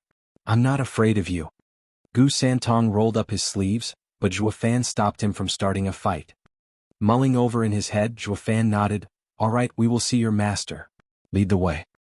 It is quite far from here. Please get on my back. I will take you. The three-headed crow leaned in and Zhuo Fan hopped on along with Gu Santong. Gu Santong was still grumbling. Dad, isn't this admitting defeat? It'll make me look bad. How is this a defeat? The other party is only inviting us. Though it is compulsion, it was with respect. We have to go. It's like knowing when to face reality and accept the facts. We'd have to go even if we didn't want to, but the difference in attitude would have been worlds apart. With such an obvious gap in strength, rather than setting oneself up for humiliation, taking a step back is recommended. Zhuo Fan smiled. Besides, your dad is curious to see the mystery expert. I have some questions that need answers. Zhuo Fan flicked his finger and the azure flame shone above it, reflected in those deep black eyes of his. Hold on. The three-headed crow flapped its massive wings, carrying them into the heavens above. That simple yet wide movement changed the perspectives of Zhuo Fan and Gu Santong in a blink, finding themselves in a foreign area. Does he have a teleporting skill like Dad's divine eye of the void? Gu Santong looked around at the new area he was in. Zhuo Fan shook his head. Spanning thousands of miles, it covers the moon and holds the sky. A famous saying in the sacred domain, describing one of the 5 great sacred beasts, the vaulting Kunping's incredible power. In one flap it crosses 9,000 miles. The three-headed crow, a being of the vaulting Kunping's bloodline, is not as impressive, but it can still cross 100 miles. That was no teleportation but pure speed. SSS. Gu Santong gasped, amazed at the huge bird. You're actually so cool? That's why I told you we can't win. I can blink away, true, but only a couple miles at most. Zhuo Fan patted Gu Santong's shocked head. The three-headed crow's lively tail betrayed its good mood even with the frozen expression as it humbly said, You're too kind. Such a parlor trick is nothing to you, young master. The crow flew deeper into the all-beast mountain range. The spiritual beasts along the way saw their eldest brother passing and lowered their heads in homage, even 9th-level spiritual beasts. Even the hunting spiritual beasts paused to show their respects. This was the power it had here mainly because of the azure flame. For the azure flame to drive fear into the 9th-level spiritual beasts as well, that means... Zhuo Fan squinted. Glancing around he saw the king of beasts, a 6th-level spiritual beast, being preyed upon and causing a startling scene. What came even more as a shock was how the mortal domain had a place with so many high-level spiritual beasts. It begged the question, who controls this horde? What kind of being is he? Zhuo Fan was looking forward to this meeting. An hour later, the three-headed crow landed on a tall mountain covered in thunderclouds. A pitch-black cave faced the all-beast mountain range, like an ever-watchful black eye on these lands. That is my master's residence. Zhuo Fan looked at the cave, at the savage beasts behind them and sighed. The only way to get here was on the three-headed crow's back. It only took us an hour despite the distance. With the two's top speed it'd take them half a month. The biggest shock was the sheer size of the all-beast mountain range. This area was more than half of the entire range, the true all-beast mountain range. Master is waiting for you. Please go in. The three-headed crow left with one last polite urging. Zhuo Fan and Gu Santong nodded, stepping into the cave. The two were intrepid men. Come what may, we're ready. He wouldn't get to beat them, that was for sure, even if the guy wanted them dead, so it was best to go in headlong. But since he had sent a three-headed crow to guide them here, he ought to be nice. Probably. The two put their game faces on. An azure frame flared to life, shining the entire cave. The blue glow revealed a throne, and sitting on it was the familiar figure Zhuofan saw in his dream. He was a stout middle-aged man in azure garb. He had a sparse beard and a creepy grin. "Ha, my boy, we meet again." "You?" Zhuofan smiled back. Meanwhile, 1,000 meters below Cage Dragon City, in a huge space, a peculiar array was engraved on the floor. 9 golden dragons 3-meter long lay in a pattern around it. The golden chain coming from their mouths binding them to the array's center. Ripples of power were released from that center, constant and heavy. If the venerables gathered, nothing untoward will happen when the array is unsealed. Lung Wuchang stood outside the array in worry. Huangpu Tianyuan held a green root, a manic glint in his eyes. "Humph, if those geezers knew we had the Bodhi root and can train in the 9 dragons' diamond body, they'll say the house interests come first and select the best candidate to train in it. They would have had Huangpu Fenglei train here and threaten my position. With me moving behind their back, it will soon be too late even if they discover, and they will ultimately obey my word. Regent Estate's strongest and estate lord will ultimately be me." "Ha. Nonetheless. No hesitation, Sir Lung. Begin." Huangpu Tianyuan cut off Lung Wuchang's worry. Lung Wuchang sighed and his hands moved. Whoosh.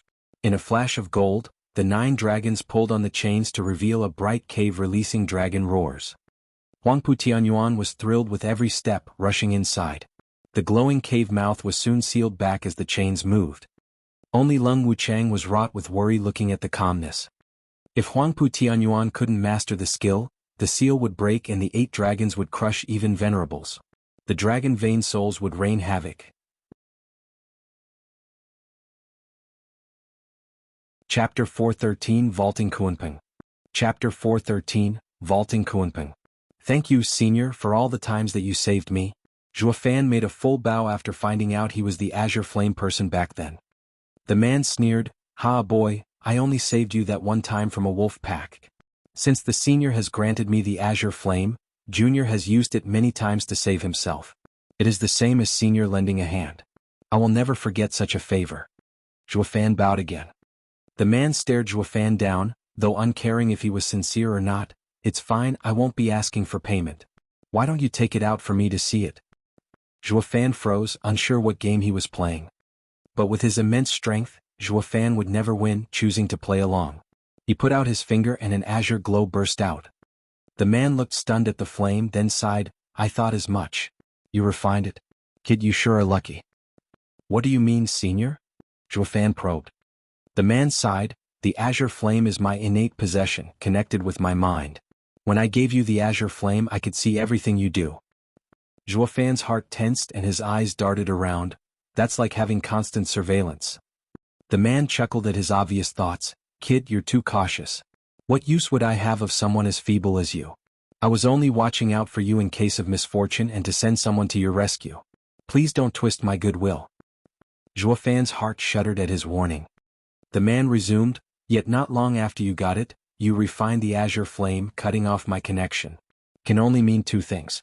You either threw it away, something monumentally difficult for someone like you, or you combined it with your body on the deepest level, which is even more unheard of. It has been a problem that's been plaguing me for years, but now I see you really have done it. Kid, you are quite lucky to have it. I wonder which Grand Master you are under?" Zhuofan shuddered. The guy hails from the sacred domain, no question about it, and is at least a saint. Better err on the side of caution and be brief and short. He knew about the Blood Infant and Patriarch Blood Demon, yet still showed no ill will. So he has no ties with Patriarch Blood Demon. Saying I am his descendant should be a safe bet. Zhuofan cupped his hands.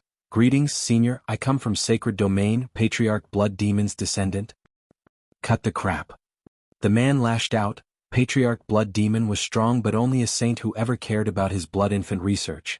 The skills I saw you use 9 years ago were too intricate to be from anyone under an emperor. But which one of the ancient emperors is your master? Zhuofan trembled. The guy's eyes were sharp and insidious. Just from that array 9 years ago he could tell Zhuofan's master's level. There's no way a pushover knows about the 10 ancient emperors and Patriarch Blood Demon. And since he lives surrounded by beasts, it's king even, maybe. Zhuofan's sweat flowed harder. In front of this guy he was less than an ant, of no value whatsoever. The man saw him silent and sneered, "Kid, I've roamed the world all my life and seen everything. You may not say it but I can still guess it. Those pills and arrays you used were as marvelous as they were rare, yet you are also masterful in the heinous blood infant. The only emperor in the world who is so knowledgeable and a secret art hoarder is that old freak Nine Serenities." Shuddering harder, Zhuofan was in a panic. In just one guess the man had found out everything, and that too merely from watching him use the arrays. The guy had to have ample experience that even the demonic emperor couldn't compare to. "I am in awe of the senior's gaze." Zhuofan made a deep bow. "I am indeed Nine Serenities Emperor's successor, but I never had the chance to meet him." "Haha, that would be close to impossible. I reckon he already went to the underworld and became a ghost by now." The man shook his head. In the times of the 10 emperors, each had his unique skill. Heavenly Emperor's eyes, Tyrant Emperor's divine fist, while only 9 Serenities was a jack of all trades. He was a shame to the others, they all took him for a fake. But 9 Serenities sure was persistent, gathering the world's secret arts and cultivation methods. And through all that knowledge he became one of the strongest 3 emperors. He compiled all of his knowledge in the 9 Serenities secret records, a treasure everyone is thirsting over. I just never thought Patriarch Blood Demon's blood infant art would fall into his hands as well. Kid, holding that record is the same as turning you into the world's most brilliant gem, a library of secrets. With all arts beneath the 10 emperors in your hands, you have received the greatest blessing in your path to understand Tao. Zhuofan nodded, wiping his brow. In just a few words, the guy had figured him out as the holder of the 9 Serenities secret records. Everyone in the sacred domain would go insane over it, ending with his untimely demise, of course. As luck would have it, this guy thought of himself as better than even the emperors, mocking their greed for some scribbles. He respected the 9 Serenities secret records, but wouldn't steal it from the kid. This was Zhuofan's luckiest break yet. Not like he could stop him anyway. Zhuofan mustered some courage. "Senior, from your tone I assume you're familiar with the 10 emperors. I wonder. You've been to the Lightning Canyon. What did you get?" The man asked coldly. Licking his lips, Zhuofan gave a firm nod. "Senior, I have indeed been there. Senior's azure flame was of much help in fighting Lightning Canyon's purple lightning array. I just don't know if the senior wants the purple lightning gold eye, or divine eye of the void." Zhuofan's right eye flashed in 3 gold halos. The man's mouth trembled, he smiled and scratched his head. "Ha, you did find it after all. My assistance hasn't been for naught." He wants Heavenly Emperor's ultimate skill, divine eye of the void. All that's left to figure out is if he is after the art or my eyes. He won't be gouging them out, is he? The stout man laughed again in his imperial seat, jerking him out of his thoughts. "Kid, didn't you want to know who I am? Feast your eyes." A raging fire exploded behind him, azure in color and in the shape of a huge bird with even bigger wings. Zhuofan's eyes widened, the head of the 5 sacred beasts, vaulting Kuanpeng. He came to the same guess earlier on, but seeing was believing, shaking his tense heart. The 5 sacred beasts were equal to the 10 emperors, but rulers of beasts. Meeting vaulting Kuanpeng was like meeting an emperor of old. Even if he was back to being the demonic emperor, an emperor-level expert, he'd still be nothing more than an ant. Smiley face funny enough, the character for emperor and demonic emperor implies higher power and authority than the emperor in the 10 emperors. Now he knew why every beast cowered before the azure flame. How could they rebuke the mighty lord of the animal kingdom? Even humans would shiver when facing such a mighty beast as the vaulting Kuanpeng. He saw the soaring Qilin in the Lightning Canyon, but it was already dead, leaving behind a mere leg. While vaulting Kuanpeng was in the flesh before his very eyes. Merely the image behind him shone with such power and pressure that it took his breath away. It was the aura of a sacred beast. Gulping hard, Zhuofan was sweating buckets. Gu Santong had hunkered behind him from the start, eerily quiet for once. Not even he dared showboating before the vaulting Kuanpeng. Chuckling, vaulting Kuanpeng withdrew his power and walked down from his throne, watching Zhuofan in glee. "You truly are 9 Serenities' successor. I wasn't wrong to put my hopes on you. Now it's time for the next step." "Next?" Zhuofan jerked. "Vaulting Kuanpeng helped me for his own reasons like I thought. But what is he after?" Chapter 414 Qilin's Son. Chapter 414, Qilin's Son. "I'll fulfill any wish you may have, senior, come hell or high water." Zhuofan cupped his hands, his waist bent, like the most adorable child. Kunping laughed. Please don't play around. 9 Serenities was a sly fox back then, and with you as his successor, you can't be anything less either. I'm not one to believe anything that comes out of your mouth. And like I said, I'm not asking for repayment. This next step is merely a request of mine. You can decide what to do. But you better do it right if you accept. Zhuofan pursed his lips. Kunping was kind and humble, only requesting, but this style was the best suited in maneuvering others. He knew that if Zhuofan's promise was fake, the only one to suffer would be himself. The carrot would be more appropriate in these cases, adding enough incentive to get the job done. Zhuofan knew that Kunping's request would be hard, if not impossibly dangerous. There was no way to accept it before even knowing what it entailed. Kunping nodded. Good to know that you are considering everything. You are the spitting image of the cunning 9 Serenities. The more thoughtful you are, the more at ease I would be on entrusting you with this. Before that though, I would like to ask, mind letting that child be in my care? Kunping turned to Gu Santong hiding behind Zhuofan, filled with love. What? The two cried at the same time. Gu Santong made himself smaller behind Zhuofan and shivered. Senior, young Sanzi is my godson. Why do you want him? Zhuofan panicked, knowing he couldn't stop Kunping if he was forceful. Kunping looked at them oddly. How rare. You two hit it off at first sight and even became a family. This is even better. But the child is related to me, and teaching him will help him greatly. Zhuofan roamed his eyes around in thought. You've seen Brother Qilin in Lightning Canyon, correct? He must be so thin, struck down by the purple lightning for so many years. This child could have only survived in the Lightning Canyon due to his father's help. Taking him out and even becoming family must be because of Brother Qilin's approval. You now know who I am, and since me and his father are sacred beasts, it would be better to let me take care of him. Cut the crap. Gu Santong hooted. This young master has lived in Tianyu. I only stayed in Lightning Canyon for 5 years. How can I be Qilin's son?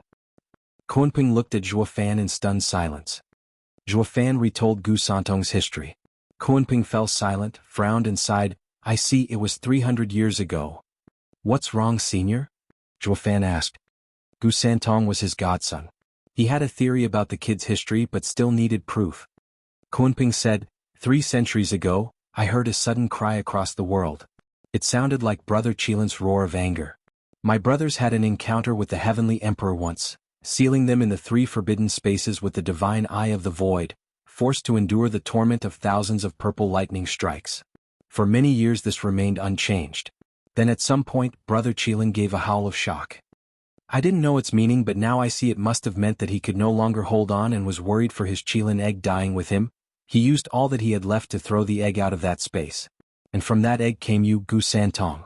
This is why you had no mother or father, of incredible power, just like Qilin's innate ability. None of the 5 sacred beasts can beat a Qilin in terms of strength alone. Gu Santong was stunned. He was still skeptical, but soon realized the pain he felt looking at the soaring Qilin's leg back in Lightning Canyon was because of their blood ties. Anyone would be in tears seeing their father reduced to such a state. Zhuofan nodded.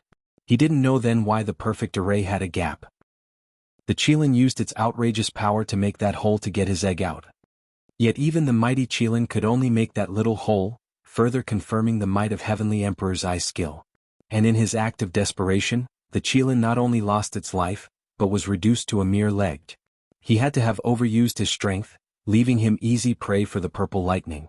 The Qilin might still be alive if not for getting Gu Santong out. Zhuofan sighed. A father's love is like a mountain. Yes, I'm sure of it. When you guys entered All Beast Mountain Range, besides sensing the azure flame, I also felt the Qilin's aura. Now that you are before me, my sacred beast nose can't be wrong. That is why I had 3-headed crow escort you here. To see it clearly. Kunping rubbed Gu Santong's little head, sighing, Child, you should call me Uncle Kunping. Gu Santong only blushed, biting his lip and tearing up. Kunping wasn't hard on him, letting him digest this shocking news and turning to Zhuofan. Young Sanzi's history is certain. But I can't help but wonder, what came of Brother Qilin after you entered Lightning Canyon? How is he? Zhuofan gave a bitter smile, making his right hand flash red. Only this remained. What? The soaring Qilin's leg is resting under your shoulder? Kunping was flabbergasted, touching Zhuofan's right arm. The great sacred beast became a human's tool. 9 Serenities Emperor's research was complete. You are a truly rare genius, boy. Kunping instantly took it as an effect of 9 Serenities Emperor's secret art. But Zhuofan was frowning, the sadness gone from his eyes, replaced with fear. For God's sake. Here you are seeing your old pal's only remains, and instead of mourning, you're praising 9 Serenities Emperor's research. Humph, the sacred beasts aren't that friendly after all. Does that mean all that sadness just now was fake? He came up with 2 logical explanations, to win Gu Santong over and to win him over. Since he still has stuff he needs me to do, winning me over takes precedence. Let's see where he's taking it. Zhuofan squinted but sighed. Senior, please don't grieve. Oh, sorry, I lost myself there. Blushing, Kunping took back his hands, the sadness back in his eyes. Senior, what is it that you want from me? Snickering inside, Zhuofan bowed. Kunping sighed. As the leader of the 5 sacred beasts, I mourn the fates of 3 of my brothers sealed away in such spaces, unable to get out, with me powerless to help. That is why I want you to do it, get my brothers out of there. I will never forget your immense effort. Senior exaggerates, nothing is impossible with your power. Junior is a mere ant's disciple. How can my meager skill rescue seniors from eternal damnation? Zhuofan sighed. Kunping rushed. Kid, you underestimate yourself. With 9 Serenities Emperor and Heavenly Emperor's ultimate skills, the sky's the limit. And those spaces came to be through the divine eye of the void. You who possess that skill will have no problem removing the seal. But my achievement is meager. It'd be better to give the art to Senior. With your training you'd complete it in no time. No, Kunping shook his head hastily. Each person has his own path. Humans comprehend Tao to rule over everything, while sacred beasts unearth the power deep within. Each has their own strengths, but never can they mix. A human's art is something a sacred beast and spiritual beasts can never learn. Zhuofan unclenched. Of course he didn't lose it and turn charitable. He wouldn't just hand it over. It was all a test. Now that he knew that the sacred beast couldn't use his art, he breathed easier. Since there was no conflict of interest, they could build a stable business relationship. Dad, just do it. Gu Santong's pitiful eyes turned to Zhuofan. Recalling his father's tragic passing, Gu Santong wished to help the other sacred beasts. Zhuofan patted his little head, chuckling fondly. Little scamp, how can I not? We are in another guy's home after all. He said he won't force us, but even a moron can see this is no request. Humph, if I don't agree, there won't be a bone left of my body in this mountain range. But Gu Santong merely showed a bright smile. His innocence warmed the cockles of his heart. The kid's puppy looks aside. Business is business. It was not Zhuofan's style to meet such a moneybag and not fleece him of every last penny or spirit stone. Case in point, Zhuofan bowed. Senior, since you are trusting me with such a monumental task, I would be needing some support. Kunping's face was twitching, getting the drift. I didn't meet that old freak 9 Serenities, but you sure have that geezer's style down pat. No worries. I have a great gift prepared. Chapter 415, Open the Mind. Chapter 415, Open the Mind. Kunping snapped his fingers. As rumbling came from outside, Kunping glanced at the 2, walked out and smiled. Come with me. They were right behind him but froze as they left the cave. It was a heap of bloody spiritual beast wings. Scarlet blood ran from the base in rivulets, a testament to how freshly plucked they were. While over them, 9th-level spiritual beasts flew around still, adding to the heap an extra pile of bloody wings, shaking the ground every time. Zhuofan gasped.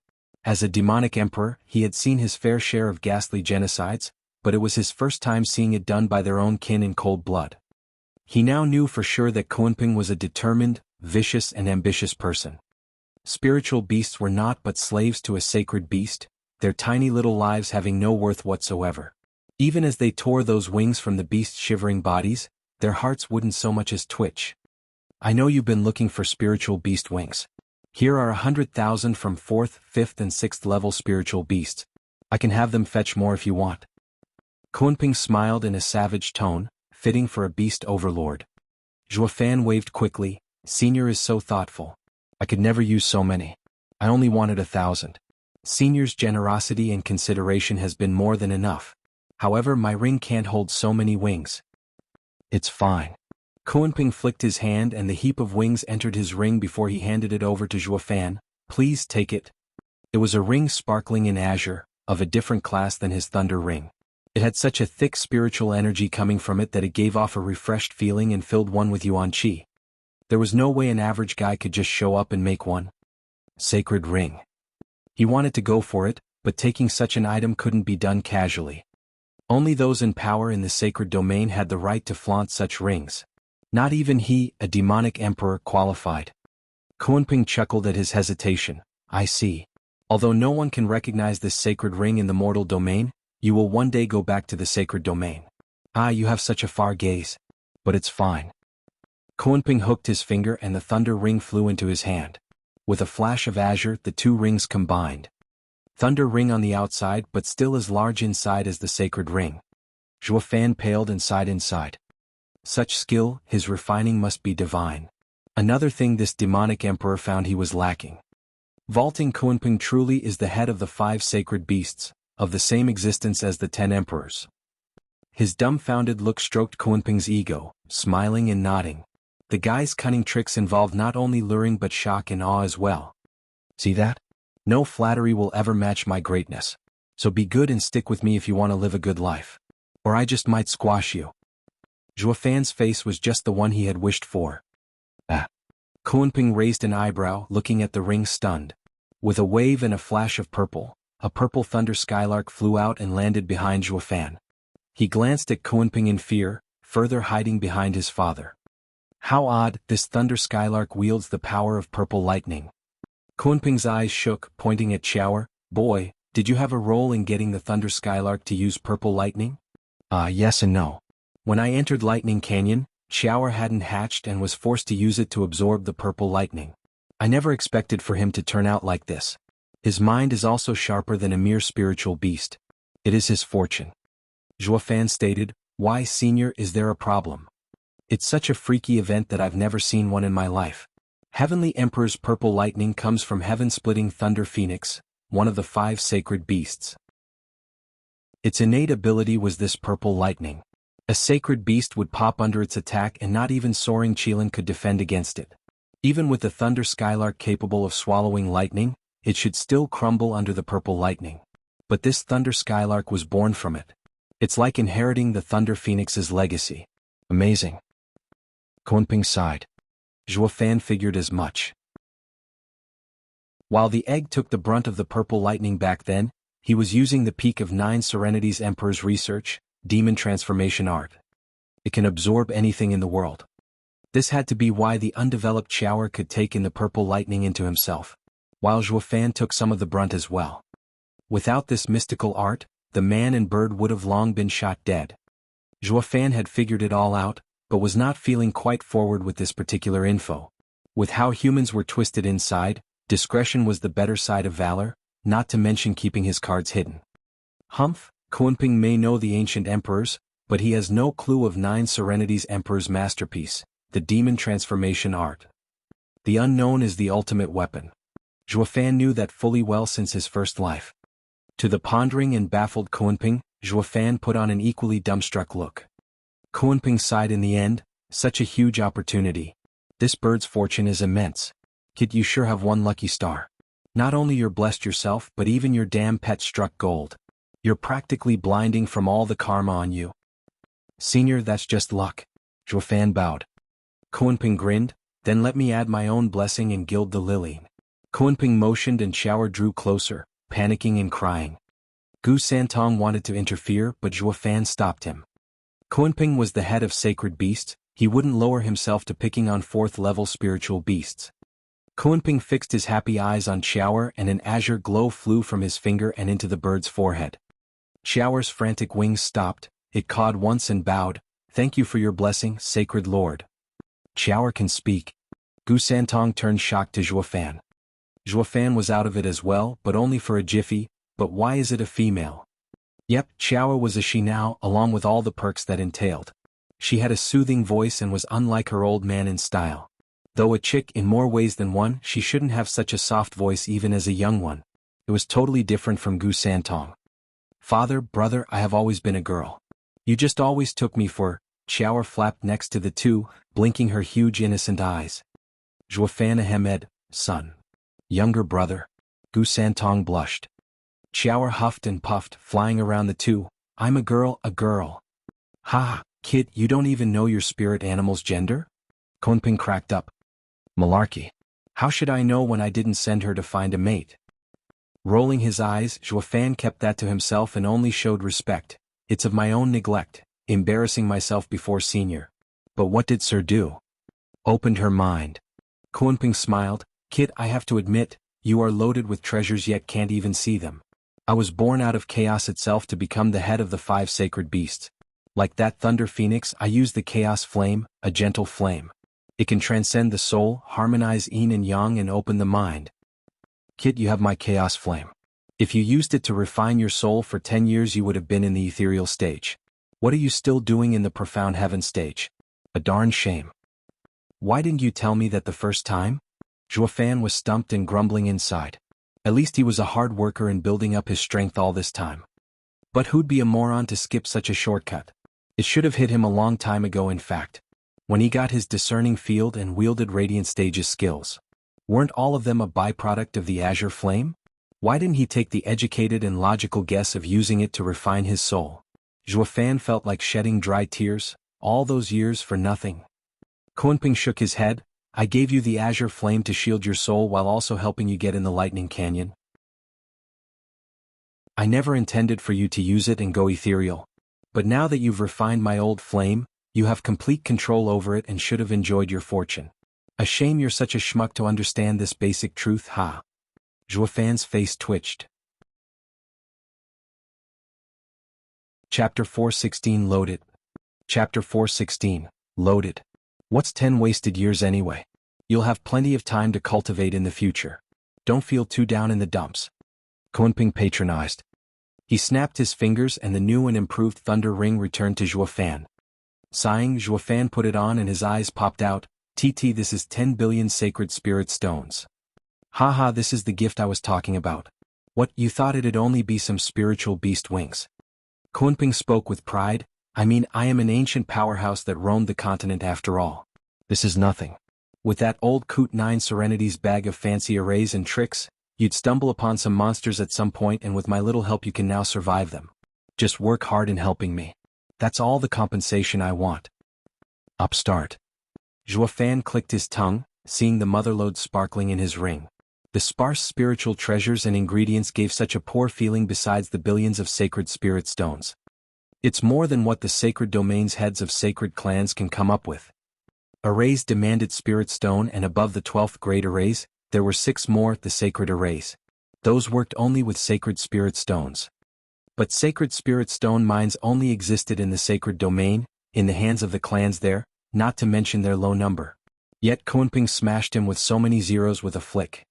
That's a sacred beast boss for you. Everything he does it in style. Zhuofan put the ring on with a shiver. He was so moved he could cry. Kunping nodded. Now that's called glossing over the defects to take advantage of someone. I gave you a fortune so you better do your own part and more. Zhuofan took a deep breath and cupped his hands. Senior, I will see this through come what may. I will find the other danger zones and save seniors from impending doom. Very good. Kunping beamed. I've got this slick to change his mind. If there's nothing else, start right away. Young Sanzi will stay with me as I pour my all in teaching him. He's been out there for 300 years without a guide, unable to make use of his sacred beast innate strength. What a shame. Kunping spoke. The 3-headed crow landed, obviously intending to give Zhuofan a lift out of here. Zhuofan nodded, put Xiaoer in the ring and patted Gu Santong's head before hopping on the bird's back. Gu Santong was downcast, pleading with Kunping, I want to send Dad off. Kunping nodded. Gu Santong perked up and jumped on the 3-headed crow as well. The 3-headed crow flapped away, taking them outside All Beast Mountain range. Kunping watched them vanish in the distance with a glint in his eyes. Ha, who would have imagined I'd run into Thunder Phoenix's successor? Although a mere chick and soft, but very much capable of becoming a sacred beast. Kunping's smile twisted. Now that I think about it, it might not be long before the 5 sacred beasts will reassemble. That will be the day, Heavenly Emperor, the day we will settle our old score. Kunping laughed and entered the pitch-black cave. In under an hour, the two arrived at the same spot they left from. Zhuofan grabbed Gu Santong as they jumped off. He glanced wearily at the three-headed crow, then transmitted, "Young Sanzi, listen and don't talk. All right?" Gu Santong gave him an odd look but nodded. "Don't take everything Kunping said as true. You need to keep your guard up. As he is the head of the 5 sacred beasts and you are the son of one, training by his side will be the best scenario for you. But he has a hidden agenda. Just now he nitpicked on the trivial instead of focusing on the bigger things. Not once did he mention his beef with the Heavenly Emperor. This only proves that there must be more to it than it looks. You have to be careful." Zhuo Fan put on a heavy expression, making Gu Santong confused. If Kunping wanted to harm him, he would be like a fish waiting to be gutted. Zhuo Fan saw right through him, responding with a reassuring look, "You will be safe staying with him for now. He wants me to do something, and even if his intentions are bad, he won't act on them anytime soon.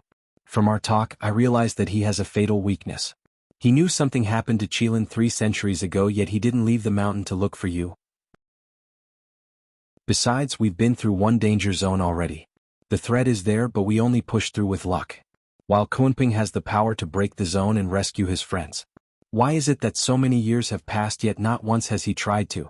It goes to show that he can only hide in the All-Beast mountain range. Taking one step outside will spell disaster for him.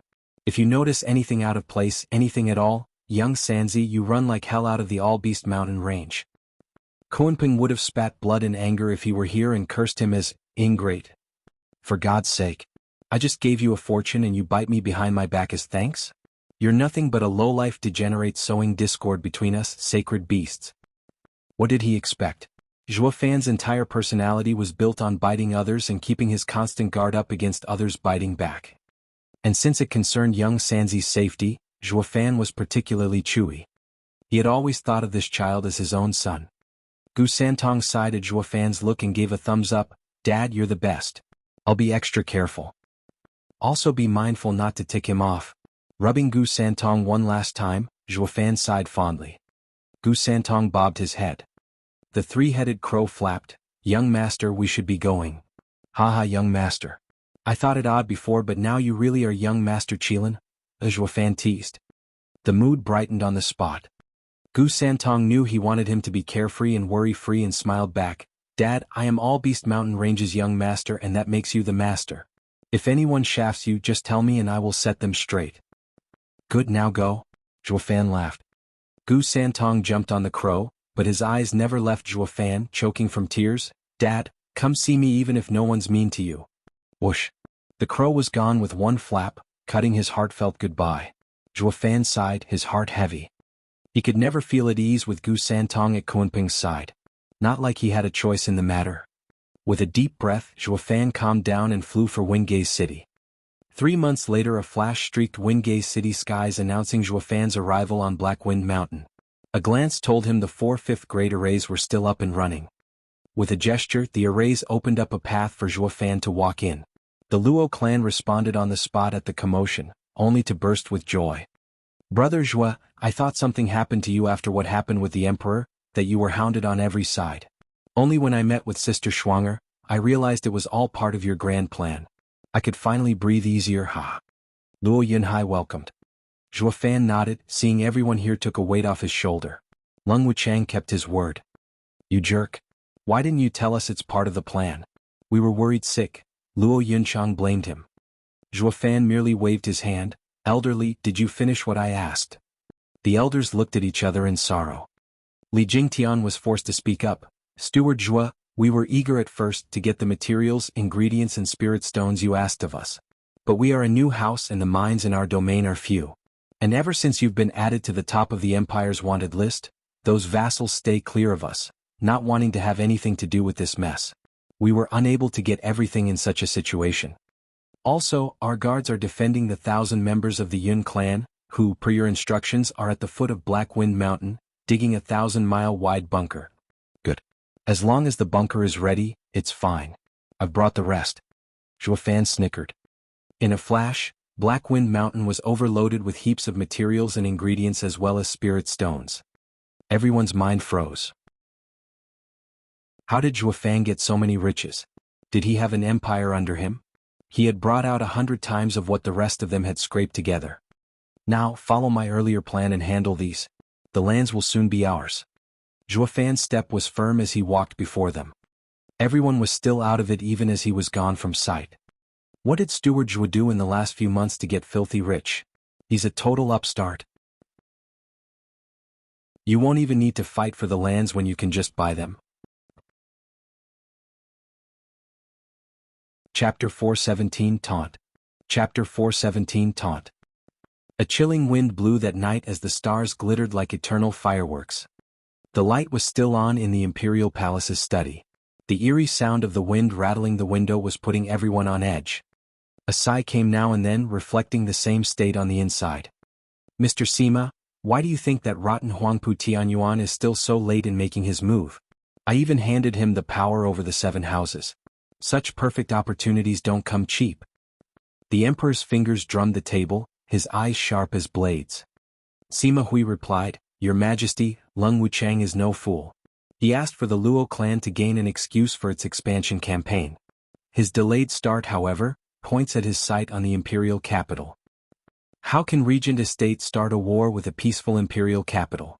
If anything, he'll wait for all his forces to be in place, to respond to Zhuofan and Your Majesty at the same time before beginning.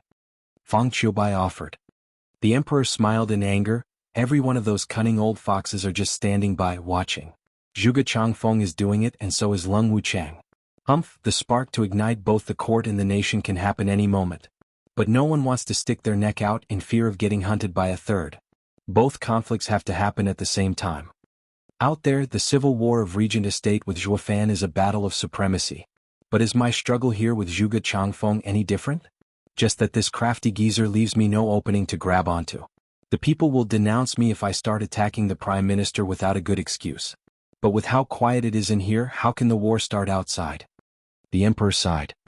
Sima Hui bowed. Your Majesty, Zhuge Changfeng brought the Chuanrong with his authority using the celebration as an excuse. He must be colluding with them. The event has passed yet the delegation is still around. Your Majesty will soon get the best reason to cast them out.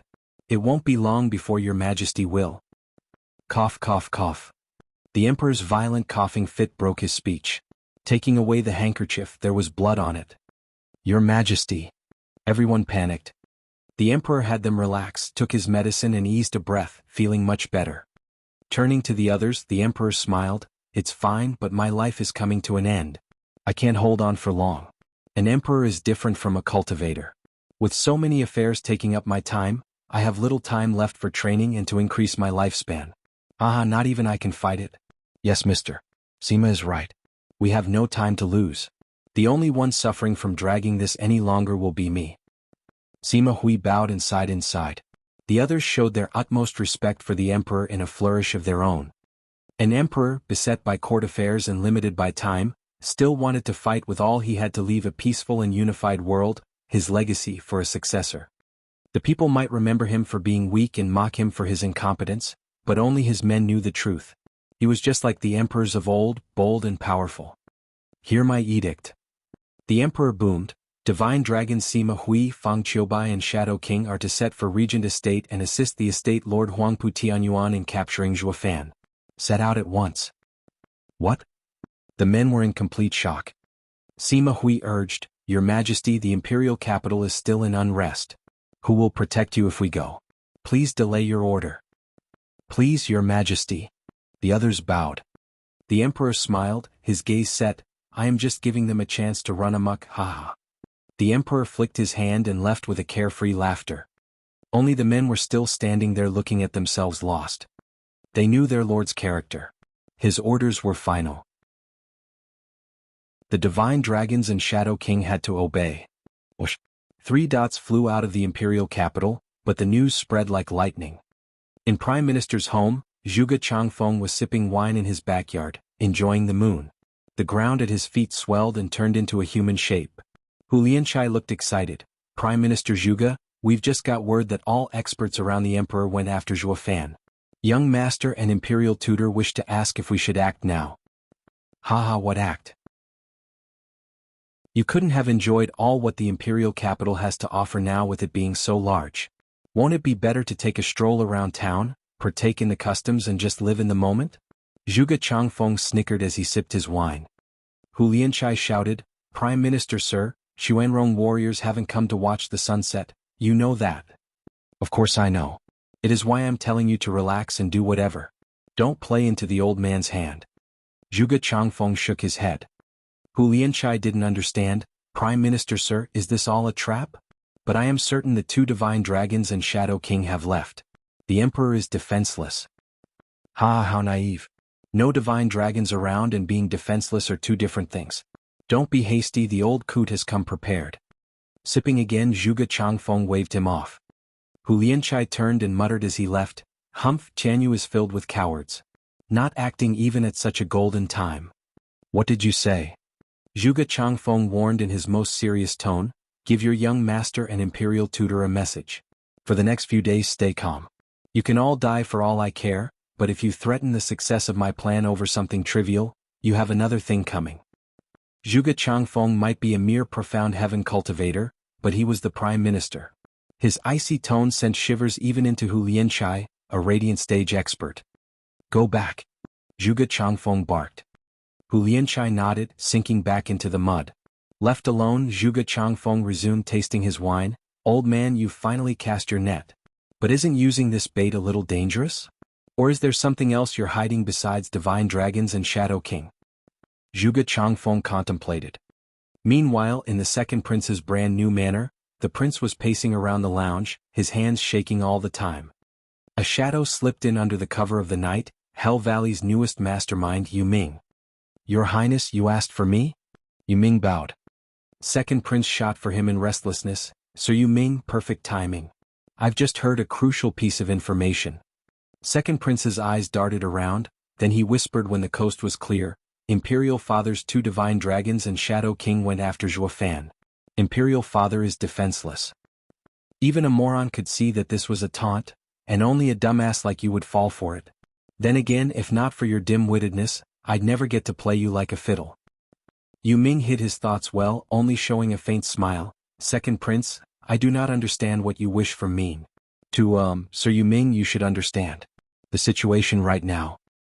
Second Prince was jittery, flailing his arms around, but still couldn't quite get the nerve to say those few little not-so-innocent words. "Sir Yu Ming, you know how Holy Maiden judged me unfit to rule." Second Prince is too anxious. "Regarding fate, 3 parts are heaven's will and 7 parts hard work. You're no believer to enter the stage, nor would you have let Yun Xuanji read Huangpu Qingtian's fate. And didn't Huangpu Qingtian with his right to rule get killed in the end? Yeah, I also believe all this hype about providence is nonsense." Second Prince agreed. "That is why I asked for you, Sir Yu Ming, to help me rewrite fate." Second Prince, "I cannot even read fate." Yu Ming played the fool, knowing fully well the schmuck's mind. Second Prince took a breath to cool his jets. "Sir Lung, I want you to advise me on my next course of action." "Wait and see." Yu Ming spoke. Second Prince was disappointed, "But the situation now?" "Your Highness, why ask for me if your mind is set?" Yu Ming cut him off with a smile. Second Prince shook his head. "To me, Sir Yu Ming is the brightest mind in the world, better than Lung Wuchang and Zhuge Changfeng. None of them could play Zhuofan, but Sir Ming's advice of asking Yun Shuang's hand got the kid good. He isn't just on the ropes but has the entire nation after him. Sir Ming is a true mastermind. Since you've told me to stay put, then that's what I'll do." Yu Ming nodded with a pleased smile but snickered inside. "You fool, do you take Zhuofan for a mental case to fall for such a gimmick? He was in on it the whole time. Who do you think had me use you to set it up in the first place?" "Humph, this moron is hopeless. Better to side with Regent Estate and Zhuofan and take the first chance I get to sell out this fool." Yu Ming's grin earned the second prince's complete trust, then he praised, "Good child." Chapter 418 Pushing Through. Chapter 418 Pushing Through. "Sir Lung, what are you doing here?" At the super-secret huge array thousands of meters under Caged Dragon City, the tough and muscled figure of Huangpu Fenglei walked up from behind Lung Wuchang. Heart tense, Lung Wuchang replied, "What I must. Sir Lung should oversee the situation outside and not keep watch over the Dragon Vein Seal. You need to deploy the Venerables." Huangpu Fenglei's tone was cold. "Information has been received from the imperial capital. The divine dragons are on the move and the emperor is alone. You must have an idea about what we need to do next." "Wait and see." Lung Wuchang's reply was on point. Huangpu Fenglei frowned. Sir Lung, please reconsider before making hasty decisions. This is our best chance. Nothing is more important than this moment. Our best choice is to wait and see. Lung Wuchang's eyes never left the array. Huangpu Fenglei felt something was off. Being around Lung Wuchang for so long, he knew this was not his usual style. Wait for what? Huangpu Fenglei glanced about. Sir Lung, how come I haven't seen Estate Lord around?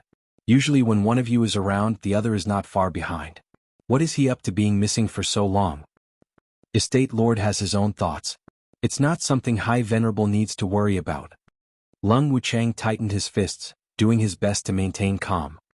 Huangpu Fenglei scanned the trembling face and frowned, his suspicions heightened. Sir Lung, Estate Lord is the leader of Regent Estate, and in these pressing times he needs to be on duty, to look out for the house's interests. What exactly is going on with him? Sir Lung, you are the steward and must tell me as the High Venerable. It is within my right to know. Lung Wuchang took a deep breath and maintained a straight face. Huangpu Fenglei grew ashen by the second, his aura flashing stronger. He didn't get to squeeze harder as dragon roars came from the center of the array. Roar. Wails of agony echoed in between every roar. Huangpu Fenglei could identify that voice from anywhere. Is Estate Lord inside the seal? Huangpu Fenglei watched it stunned, then became shocked as the 8 dragon souls inside the seal raved. He snapped a savage look on Lung Wuchang. Sir Lung, what the hell is going on here? Why did the Estate Lord enter the array? Knowing when to quit, Lung Wuchang sighed as he explained the events. High Venerable instantly identified the issue. The two had gone over the gathering of elders and used the Bodhi root to train the 9 dragons' diamond body. Huangpu Tianyuan was the Estate Lord, but this crucial decision was too important to be left to one man's decision. This isn't a game. Huangpu Fenglei spat. Have you two forgotten the rules of Regent Estate? How can the two of you make light of the entire house's future? And that Huangpu Qinyuan's talent is lacking, not reaching the radiant stage in decades. He cannot bear the power of the dragon souls. Letting him go in there, you sent him to his death. No, I have to get him out. Huangpu Fenglei made a sign to open the seal. The question was, did he care so much for that poor man's life? Hell no. If the Estate Lord kicked the bucket, there'd be plenty more candidates where he came from. What the High Venerable cared about the most was the 8 dragon souls getting tamed and by someone other than him. He was the High Venerable here, the peak of Regent Estate's power. The 9 dragons' diamond body should be his. Why waste it on a waste who couldn't even enter the radiant stage? He couldn't and wouldn't accept it. Lung Wuchang moved faster, grabbing his hands. High Venerable, don't be rash. With the Estate Lord training in the 9 dragons' diamond body, it has incited the dragon souls. Open the array now and the dragons will doom us all. Huangpu Fenglei was still considering, but let his hand rest in the end. Lung Wuchang saw through his desires and advised, with Estate Lord's talent, achieving it will be for the best, but any mistake is life-threatening. Albeit a tragedy, at least the dragon souls will remain and finding the next candidate will be easy. We won't be losing much at all in this. The speech hit right where it mattered, making him relax. Yeah, once he drops dead, only I'll be worthy of training in 9 dragons' diamond body. I can't just risk my future by releasing the dragon souls in the heat of the moment. A shout of pain came from the center, easing Huangpu Fenglei's worries. Humph, with the prick's meager talent, he has next to no chance. Waiting will be better. Huangpu Fenglei sighed. If only Estate Lord can come back from the brink. May fortune smile upon him. Huangpu Fenglei left, just like that. Sir Lung, I will have 10 venerables watch over the array to prevent any dragon soul from slipping out. Thank you so much, High Venerable. Lung Wuchang bowed. Huangpu Fenglei was gone. With a snicker, Lung Wuchang shook his head. Anyone could tell what Huangpu Fenglei wanted, to have someone inform him of the situation. When there was no more peep coming from Huangpu Tianyuan, he'd strut in, take the Bodhi root and train himself to glory. Just that his plan wouldn't be fulfilled anytime soon. Training in 9 dragons' diamond body needed the dragon souls to gnaw on the user and refine the dragonic soul, leading to the creation of the diamond body. The body could break any time under the process, but with a little nifty doohickey called Bodhi root and its endless vitality to offset this, the chances went through the roof. All that mattered now was the mind. With a little metal to push through the pain, success was practically a given. Huangpu Tianyuan had an average talent, but he was a tough cookie baked through years and years of experience as a state lord. All of these facts led to Lung Wuchang believing that his chances were perfect. Lung Wuchang mocked, "If there's one word you can use to sum up human nature, it's greed." Huangpu Fenglei did send his men to keep an eye on things. But as months passed, the guards only got to hear wails upon wails, growing louder and louder, with a dragon roar mixed in every now and then. It was mind-boggling how a human being could even make such sounds. But one thing was clear, the man wasn't anywhere near done. Huangpu Fenglei's mood soured as he counted the days. "What's taking him so long to die? Just croak already so I can have a shot." 3 months later, Fang Qiubai's group of 3 came with the emperor's edict to cage Dragon City, urging Regent Estate to deal with Zhuo Fan. Huangpu Fenglei had had enough of waiting and came down to the array. "Sir Leng, the emperor has sent the divine dragons saying they'll help us capture Zhuo Fan." Huangpu Fenglei proclaimed his excuse. Following up with his real intention, "How is Estate Lord faring?" It sounded so innocently caring, but reaching anyone's ears was, "Is he dead yet?" Lung Wuchang snickered inside, just as the wails and dragon roars stopped. "Can it be?" Lung Wuchang whipped his head on the array. Huangpu Fenglei lit up like a Christmas tree. He rushed to open the array and peer inside. But the bang halted all movements. The engraved array exploded in a shower of colors, revealing a bloody figure gasping for air crawling out. Huangpu Tianyuan. Even his wretched figure couldn't hide the violent power surging out of him. Everyone stood agape and aware of one truth. The man was reborn. As for the limit to his newfound strength, if it was legend compliant and 9 Dragons' diamond body was invincible, they had no way to know. Only Huangpu Fenglei's eyes went bloodshot, gnashing his teeth in anger. The punk pulled through? Are the 8 dragon souls in him right now? Estate Lord. Lung Wuchang shouted in joy, "Congratulations, Estate Lord, upon your success in training the diamond body." Huangpu Tianyuan nodded weakly, his smile faint. The venerable showed no change. Then a sour and insidious voice came, "Estate Lord, you have gone over the venerable's counsel, opened the seal and broke the house's rules. What right do you have to remain its lord?"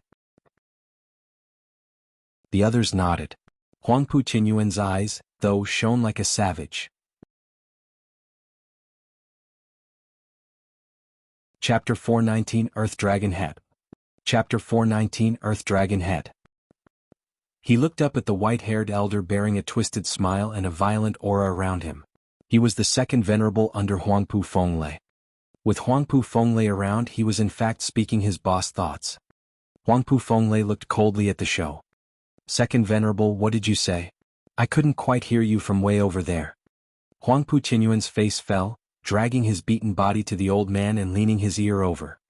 Second venerable only got more cocky at his feeble look, raising his head to declare in pride, "Like I said, I..." Roar.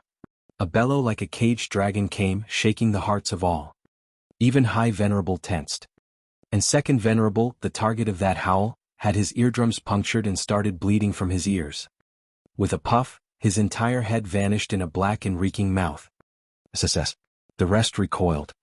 They watched the Second Venerable just standing there, headless, with blood sprinkling from his neck. In place of his head there was now a beast's. Triangular eyes, rough scales and the size, all pointed at it being a dragon head.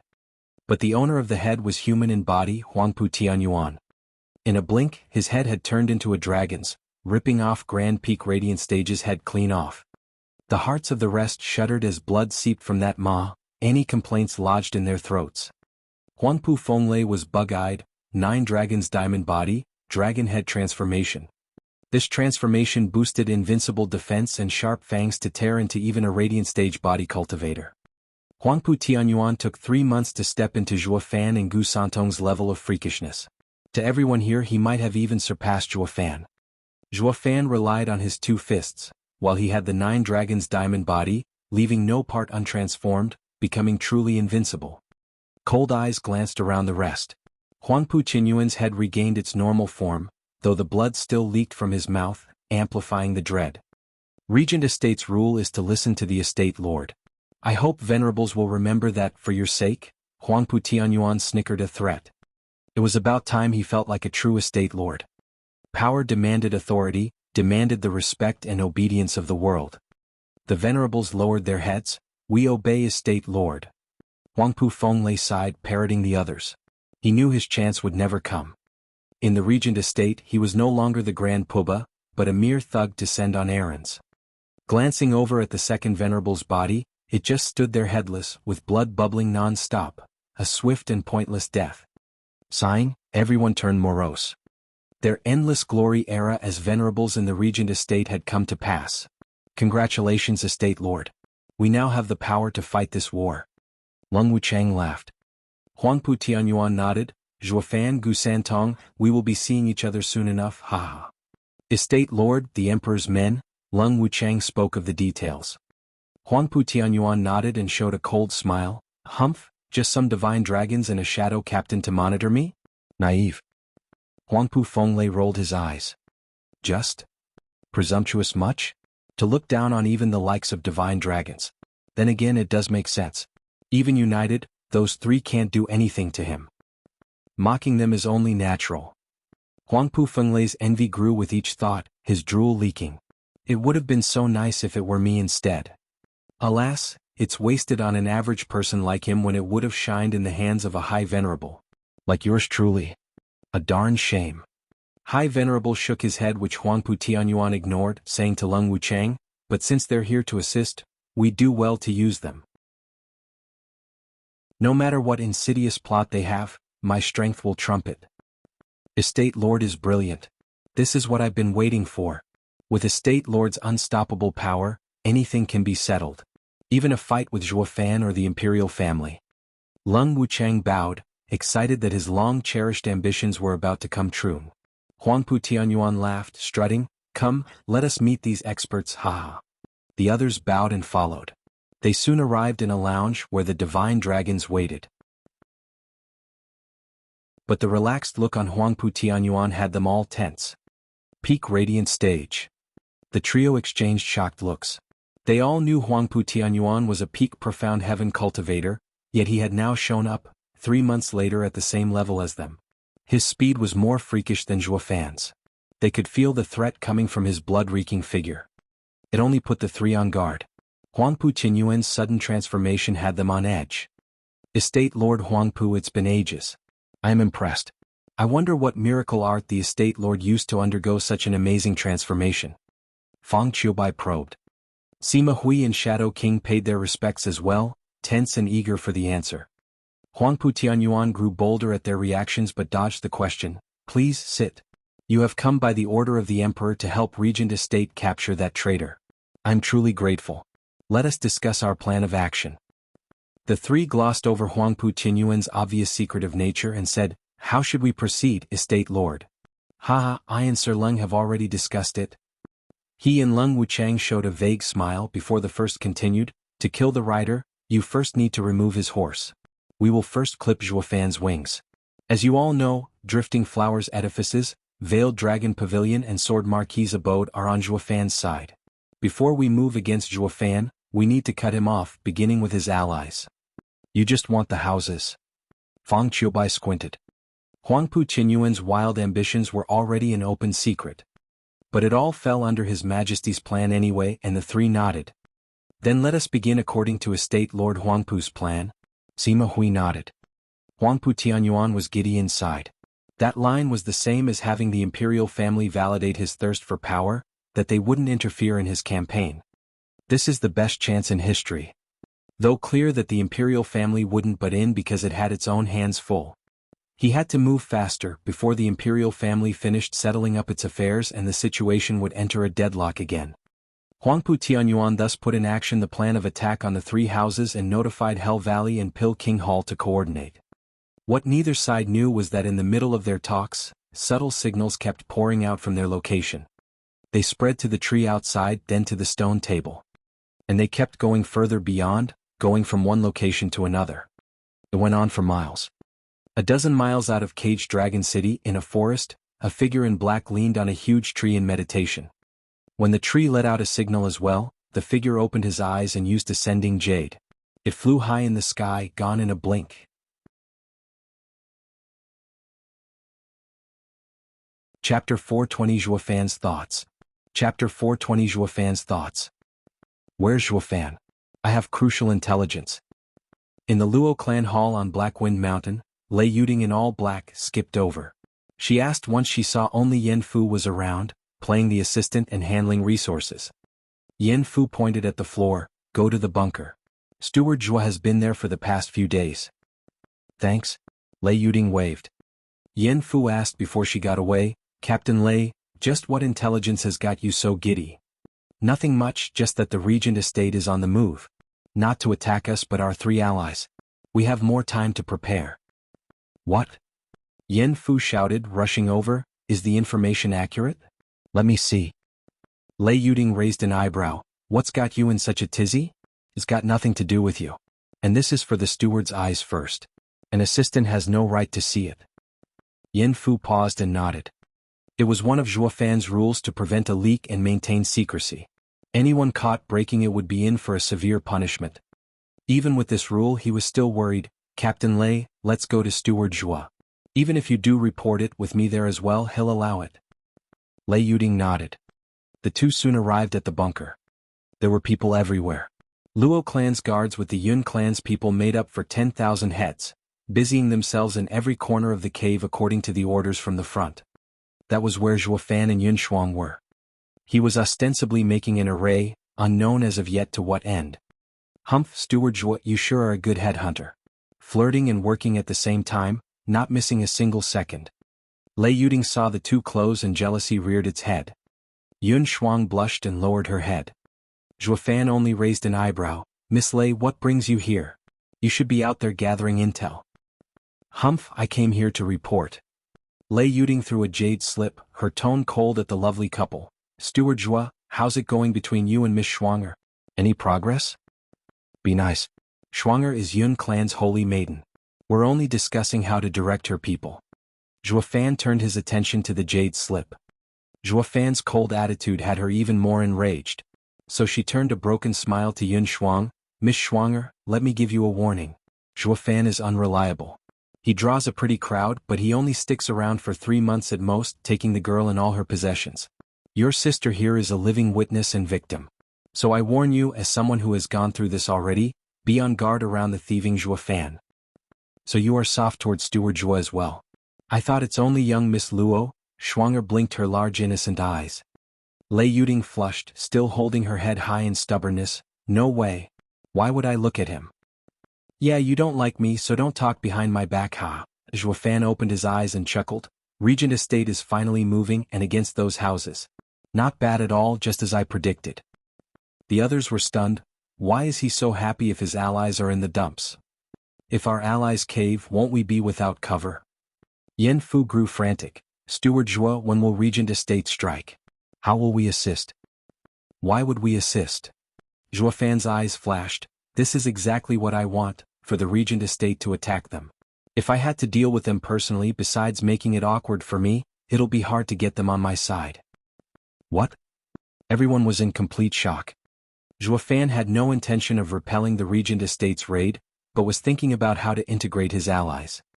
Those houses were his support, with Veiled Dragon Pavilion being the very first. Selling them out like this and even turning on them would be a new low. Zhuo Fan snickered at their thoughts. You're too naive. There's no such thing as an everlasting friend in this world. Even if we beat Regent estate and the rest back and crown ourselves kings, our alliance with the houses would have run its course and we'd have a conflict of interests. They'll look at us as the new Regent estate. It's better to take this prime opportunity and deal with them, ending with a truly peaceful community. This is the way to go. Ain't that right, Miss Yun Shuang? Zhuo Fan snickered. Doesn't your clan always advocate salvation? That's just what I'm doing. Yun Shuang mulled over his words. Zhuo Fan was as despicable as it got, but changing perspective, it would be for a noble cause for the people's future. She nodded. Lei Yuding remained silent. Only Yen Fu was fretful. Steward Zhua, why you really don't care about them? How can I not? Am I not taking them all in with open arms instead of wiping them out? I do have a modicum of conscience, you know. Grinning, Zhuo Fan paused. Here's how it's going to play out. Going by the intel, Regent estate will act in 3 months, so we'll notify our allies 2 months later. Without any preparation, their 1,000-year legacy won't save them, though they can still flee. Leaves us as the only option to turn to. And since they'll be in our house, they'll know to keep their heads down. We'll use this chance to integrate them while making them eternally grateful for our help. That's just how good I am doing them a favor. Now ain't that a twofer? Rotten. Everyone revolted. They were sickened by his methods, yet bowed in respect. Such a heartless move could only come from the bottom of a blackened blood pump of a demon like Zhuofan. Watching the world aflame and swooping in to reap the spoils, that was his style all right. He would profit and earn fame, more devious and sly than a fox could ever be. Killing their whole house, yet the victims would be ever grateful? That was only something a conscience-free lowlife scum who felt no remorse about snuffing out a human life would do. But this was the only way for the Luo clan to come out as the biggest winner. Though Yen Fu was morose after hearing the plan. Zhuofan asked, "Yen Fu, why the long face? With your usual self, you'd never care about the next person." "Steward Zhua, could you please save Drifting Flowers edifices?" Dandan, Yen Fu hesitated. The brat must be head over heels. This thought led him to a more worrying one. "Nice, I approve of a man like you. You stand up for that woman in times of danger. Not like a certain unmentionable someone, so callous and scheming even after spending time with their edifice lord." Lei Yuding slapped Yen Fu's back in praise, sneaking a glance at Zhuofan. Zhuofan frowned, then shut his eyes. After a sigh he left. His voice traveled to the shocked ears of everyone. "Send word to Drifting Flowers edifices. Tell them to evacuate to Luo clan. As for the other 2 houses, 2 months later." Thank you, Steward Zhua." Yen Fu perked up and left happy. Lei Yuding watched Zhuofan's lonely back, then gave Yun Shuang one last word of sincere advice. "Miss Shuanger, give up while you have no feelings for him. His heart belongs to someone else." Yun Shuang was puzzled. Lei Yuding sighed, "I know him to be a principled man of strength and decisiveness that won't change no matter what. The only 2 times he has lost himself was in Beast King Mountain over Ninger, and now. I reckon it's over the Drifting Flowers edifice's edifice lord." Sighing, Lei Yuding left. "As I cannot move that man, I will give up." Yun Shuang shuddered. She was an ascetic holy maiden with her mind solely focused on the future. But now she has sunk into perplexity. As Zhuofan left the bunker, he went deeper into the forest, sullen. A blue-robed person popped up in front of him, Vicious Pill King Yensong. "Elder Yen, what is it?" Zhuofan glanced. Yensong was flushed from worry. "Steward Zhua, I heard you've let them use 6th-grade ingredients to make 3rd-grade pills." "Yes, won't it raise their success rate?" Zhuofan nodded. Yensong's heart was bleeding, "But Steward Zhua, isn't that a waste?" Zhuofan grinned. "Elder Yen, here's the thing. In half a year, I plan on seeing 100,000 3rd-grade pills, the spirit-melding pill. After so many years of being in your care, that batch of hundreds of people can only make a 3rd-grade pill at best, with a low chance of success as well. To get 100,000 pills, I can only use high-grade ingredients to boost the odds." "But isn't it still a waste?" Yen Song was an alchemist and felt pain seeing them go like that. Zhuofan mocked, his eyebrow high. "It's fine, we're rich." Zhuofan left suddenly and came back with the biggest haul of the century. And the original plan to bake 10,000 pills was up to 100,000.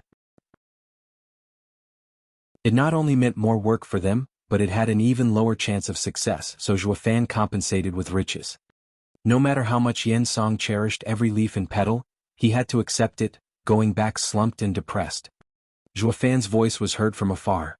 "Oh, Elder Yen, tell Elder Li and the others to gather. We're leaving for Hell Valley soon. And those profound heaven fakers, have them come as well." Zhuofan's eyes glinted as his mouth curled in a twisted snicker. Chapter 421, Raiding Hell Valley. Chapter 421, Raiding Hell Valley. Whoosh. Thousands of people landed, their gaze forward. A misty valley stretched just out of reach, black and violet, sinister and creepy. A jacked-up old man walked into the thick mist with a smile. At some point, Li Jingtian looked back at Zhuofan. "Hell Valley sure is cautious, activating their 5th-grade array already. We'll need at least a day to break it. Which house doesn't have misgivings in these troubled times? It's all within my calculations." Zhuofan went to the front and investigated the mist with a mocking gaze. "As for punching through, it won't take that long." Zhuofan's right eye flashed in a double golden halo. Divine Eye of the Void, 2nd stage, Void Annihilation. Whoosh. A vibrating ray shot out of Zhuofan's eye and into Hell Valley. Followed by a series of booms and bangs, the mist trembled twice before lifting completely. Li Jingtian looked at Zhuofan in glee and a thumbs up. That's our steward Zhuo. Breaking an array like this is so damn convenient. When it comes to arrays relying on space, you just have to burst their bubble and the array would unravel by itself. That's what this move of mine is all about. There's nothing great about it, Zhuofan casually said. But Li Jingtian sighed inside. If it's that easy, do you see anyone else doing it? Zhuofan's every move was simple yet astonishing to anybody who witnessed his feats. Li Jingtian held Zhuofan in even higher regard. The array is open attack, Zhuofan motioned. Li Jingtian led the charge, taking thousands of bone-tempering cultivators and rare profound heaven ones deeper inside. The men shouted and roared, the black cloud unleashing a frenzied raid on the valley, swallowing it. The patrols couldn't even shout as the massive influx of people was in their face. The shock and fear was buried so deep inside that they were reduced to standing there dumbly rather than sound the alarm. Oh gods above, what the hell is this? Did the array fail for so many to come in? How did they all get in so fast? They were so out of it, they simply waited for the attackers to reap them. The only reaction out of the patrols was when spiritual weapons pierced their chests. The cries became wails as blood and gore splattered everywhere, their bodies slumping lifeless. The assault kept on charging unimpeded. Enemy attack. A final shout rose up every disciple, discovering their home was invaded, and they shouted out in panic. Zhuofan's timing was excellent, catching them at their lowest, finishing off the panicking Hell Valley disciples. Oh, there were some brave defenders popping every now and then to stem the tide, but they didn't even get to take out their demonic treasures as a group of elite youths surrounded them for a second, then left behind a mangled body as they moved on to the next target. The captains in this assault were the stalwart guards Zhuofan had Captain Pang train in the Wraith Art 10 years ago. This was their first sortie of this scale and for some, their very first kill. Yet they all took to it like fish to water, showing no remorse. Unlike the wretched and excruciating torture called training, watching the friends around them fall one by one, the killing here was a breeze.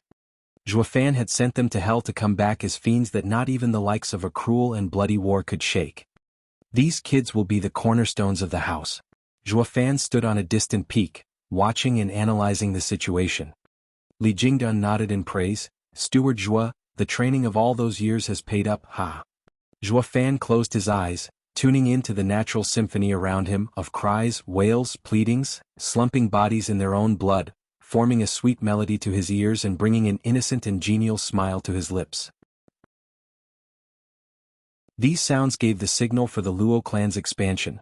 Luo clans marched to rule them all with an iron fist. It was what he had hoped and aimed for. This goal of his was finally taking shape. Meanwhile, a stone gate flew open as a bloody and filthy Hell Valley disciple plopped inside, blood gurgling from his throat. The 4 elders inside cried, "What is going on out there?" "Enemy, attack." The disciple gave his very life uttering those 2 words. His head slumped, his life gone. All that remained were eyes filled with horror, further unnerving the men. This is absurd. Just what the hell is going on? Who are the ignorant fools that dare set foot in Hell Valley? The leader roared. Another said, "But why has there been no reaction from the array? Has it been breached?" The 4 panicked. It had to be done swiftly for these elders to not notice until now that they had been invaded. What power must have done this? The 4 released their discerning fields. Their mind's eye view had them all gasping. They saw a swarm of people shouting as they killed anyone they saw.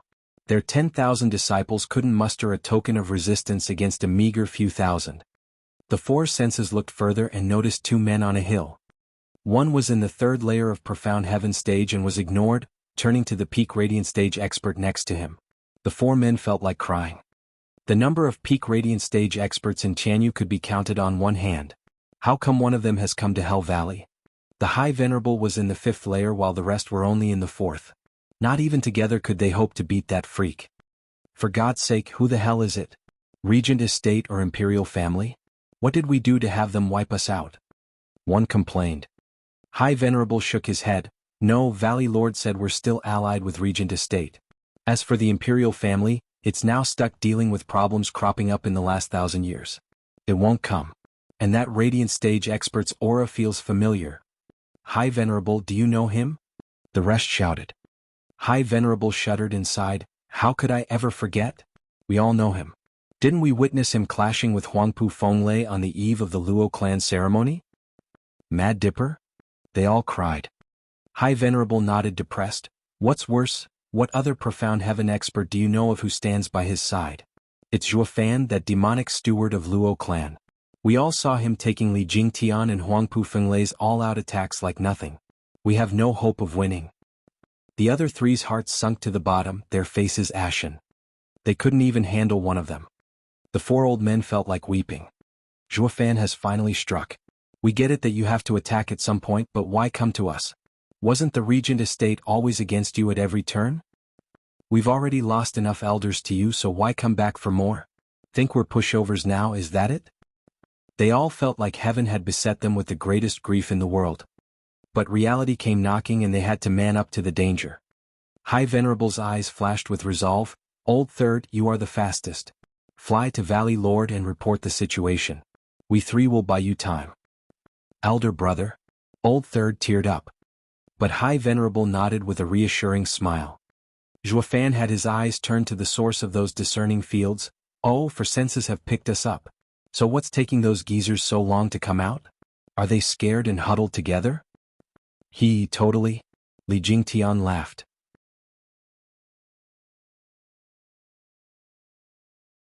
Chapter 422, Singing Another Tune.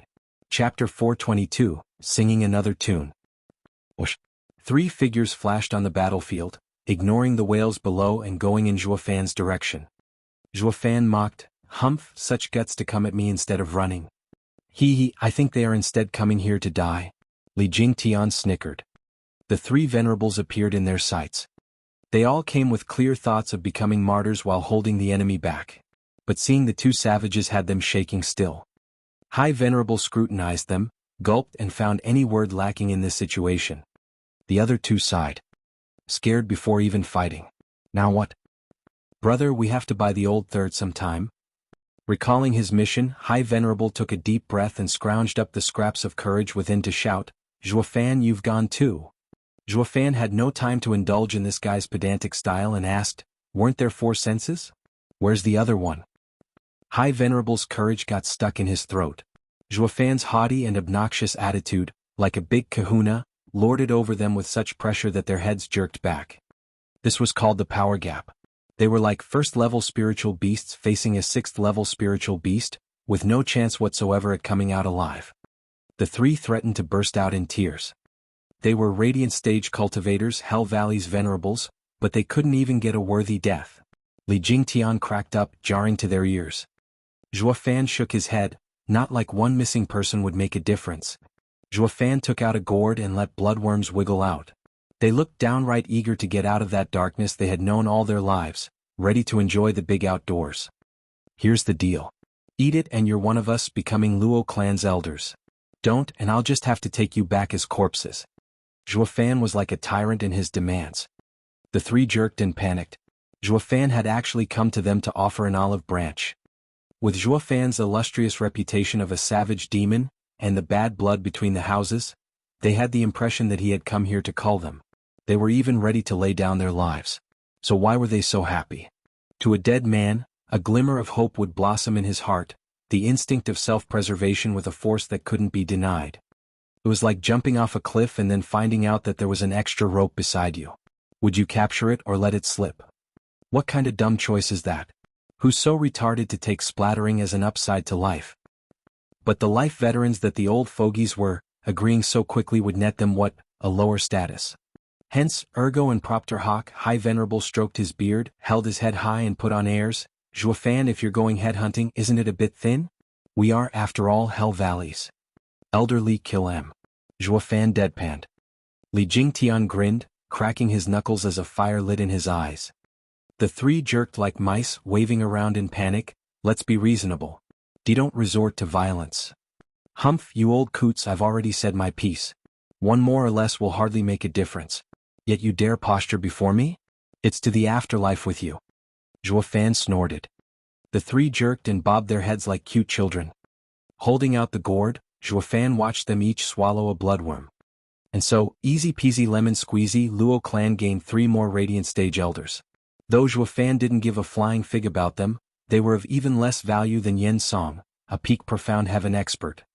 But every penny counted, even if those pennies were so thin and corroded that you wanted to throw them, they all had their use sometime, in the long future. And the newly baked elders? Now they were clued in as to why a die-hard expert like Li Jingtian fell in with Zhuofan. Besides Bloodworm's control, Zhuofan's attitude left no room for dissidence. Sir Zhua. Steward Zhua. Zhuofan's icy tone warned. High Venerable jerked and nodded. Steward Zhua, we have another elder sneaking out to report. He is still close. Should I call him to join Steward Zhua's camp? The other 2 bobbed. The 4 of them were a clique. With 3 of them coerced into working under Zhuofan, the day would come when they'd have to kill their brother. So having the old third join the gang in one big happy family worked out smashingly. Zhuofan shook his head. No need, 1 less won't make a difference. The 3 looked downcast. Steward Zhua never gave a hoot about us. It was best to play it safe and not get on the young master's nerve. They reckoned not even Li Jingtian could take his punishment if he did, while they would downright breathe their last in the process. Better wag my tail at every order. Luo clan is a den of monsters. We are 3 Radiant Stage experts here, yet this young master doesn't bat an eye. Tears welled up again. The fond times of being at the top seemed so far away. You 3, the fighting isn't over. Go lend a hand. Zhuofan glanced at the slaughter below and ordered. They shuddered. The fighting was one-sided to begin with, and them going would only speed things up. Zhuofan was having them go for another reason, to make them kill their own disciples. A second ago they were still Hell Valley's venerables, yet in the next moment they were ordered to go kill their own clansmen. It was a little hard to take. Steward Zhua, a man of power, should look after the ones below him. How about I try and get Hell Valley's disciples to join the Luo clan? High Venerable looked on pleading. Li Jingtian nodded. It's not a bad idea, Steward. Kill? Zhuofan snapped. Your status in Luo clan is based solely on merit. With no merit, we'll be off with your head. Luo clan does not raise his pansies. SSS. Zhuofan clearly wanted Hell Valley dead to the last man, dog and weed. If the 3 venerables dragged their feet any longer, they'd soon join the bloody mud. This wasn't as simple as turning coats, but was cutting off any relation with Hell Valley. And these 3 were demonic cultivators without shame or remorse. Now that they had grasped a lifeline, would they let it get cut over something as insipid as integrity? The 3 swooped in without preamble. They had tried their best to plead the kid's case to Zhuofan. It's not our fault Zhuofan wants us to kill you. Kill brothers. Stand your ground. One tall disciple shouted, waving his sinister saber, pushing back the 5 enemies around. I've already notified the venerables. They will soon provide help. Just hold on. Whoosh. A gray robe appeared before him. The disciple shouted in joy, High Venerable, you're finally... The bright smile froze on his face as his chest gained an extra-large breathing room, with blood seeping out. The High Venerable flashed to his next target. Just that this one, who had been holding on for the better part of an hour, froze on his spot as happiness was replaced with doubt. What the hell? Why is the High Venerable attacking us? In this moment of greatest doubt in his life, he lost his life.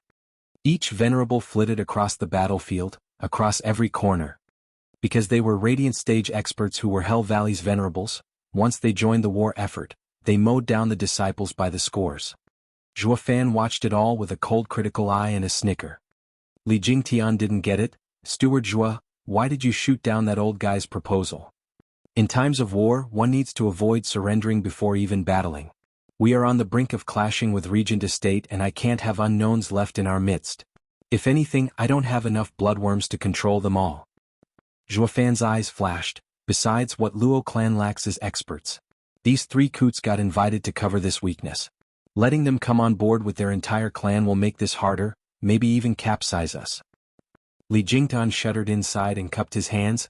I am in awe of Steward Zhua's impeccable scheming.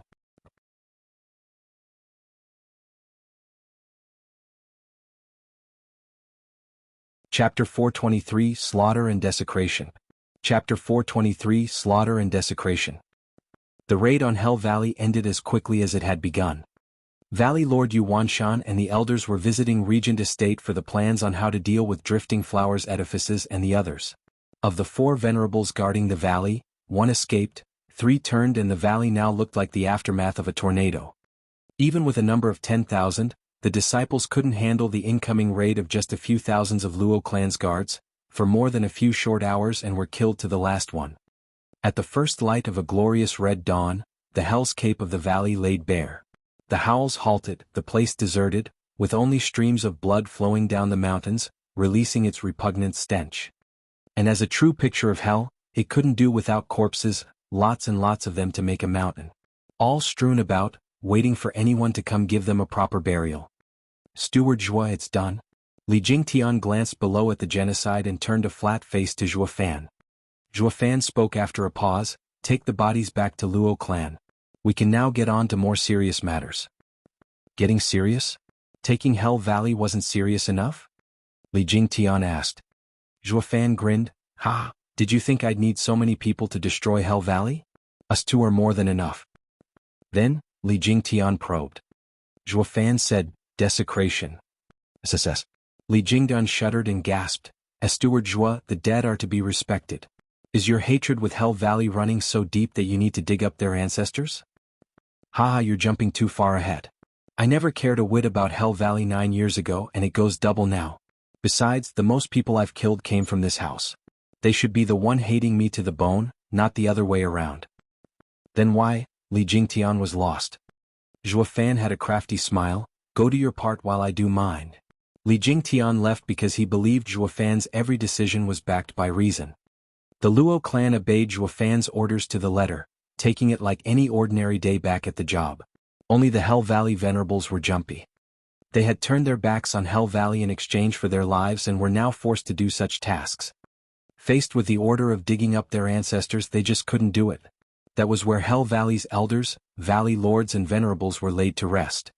What logical explanation did the posterity have to dig them up? This is outrageous.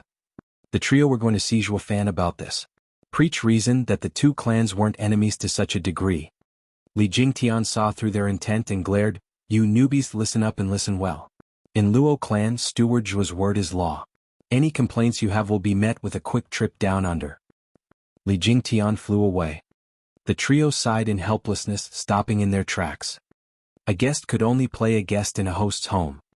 Since Steward Zhua wants us to shame our ancestors to get our trust, we're his men. They took this task as Zhuo Fan's test of loyalty, to have them break all ties with Hell Valley. After flipping over one's granddaddy's tomb, one lost all right to call this place home. A darn shame that all their conjectures were wrong from the get-go. Zhuo Fan never cared about them. But to prove their change of heart, they worked the hardest in tomb raiding their long ancestors.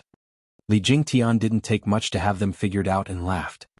Steward Zhua, these old coots will do anything to get your trust, ha, Li Jingtian mocked. Zhuo Fan had a faint smile, nothing strange about it. Respecting one's ancestors is the righteous way, while demonic cultivators only pay attention to power. That makes digging up one's old man more common with demonic cultivators. When taking people in, one needs to keep an eye on their character. These 3 are expert demonic cultivators. I don't care if they bear any grudge for me after this, since all you have to do is sit on them and they'll be as meek as lambs. Steward Zhua is a genius.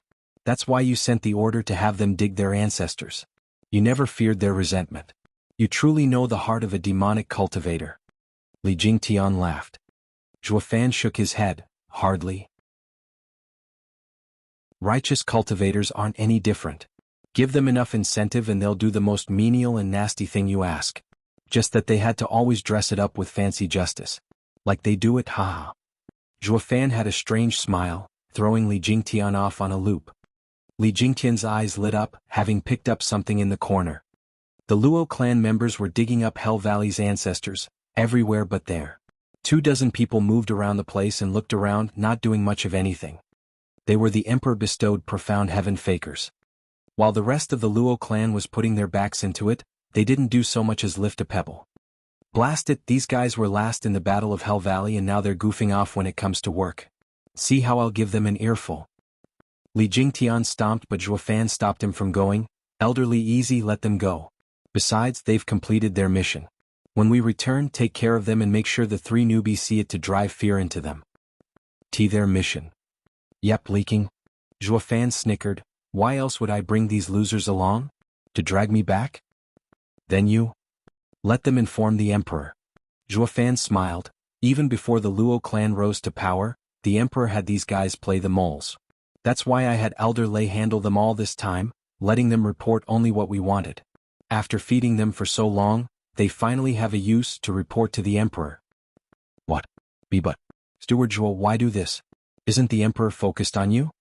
Li Jingtian jumped in fright. Zhuofan was reckless. If the imperial family joined Regent Estate in coming here, they were finished.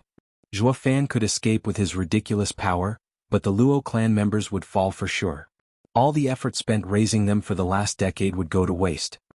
Zhuofan laughed. Elderly, that's only half true. He isn't focused just on me but on everyone. Taking the lone road means everyone in this world is your enemy, be it in the court or outside it. Blinking, Li Jingtian was still lost and Zhuofan continued, Elderly, who do you think he wants to kill right now? You, of course. He even allowed the 7 houses to use the demon purging decree. Haha, wrong. He wants to get rid of chess pieces. Me, Regent Estate and Zhuge Changfeng included. How will the nation change if he only gets rid of me? Regent Estate will get the houses, becoming the biggest power outside court and a threat to him. While in court, Zhuge Changfeng will be against him every step of the way. This is something he wants to avoid at all costs. So after getting wind of what we're doing here, he will not only sweep it under the rug but even help me. Zhuofan's eyes shined, his voice firm. That confused Li Jingtian even more. Help you? Indeed. Zhuofan smiled. I can't kick the bucket just yet, or Regent Estate will have free reign. We got word that he has sent divine dragons to assist the Regent Estate.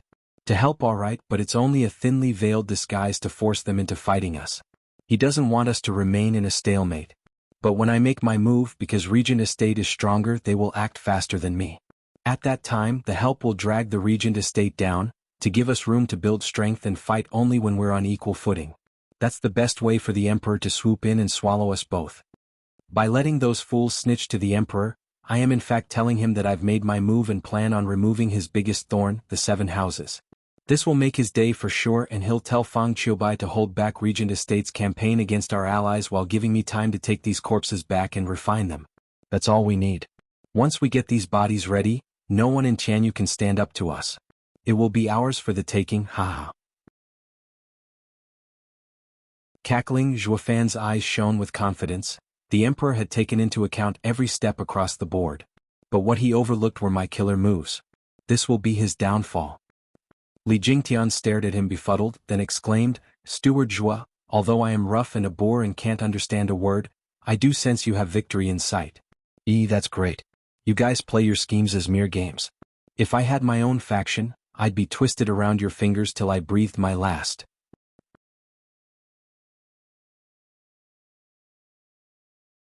Chapter 424 Worse Than Death. Chapter 424 Worse Than Death. Whoosh. The Luo clan needed 10 days to dig the entire cemetery 3 feet deep, the ancestors across countless generations seeing the light of day once again.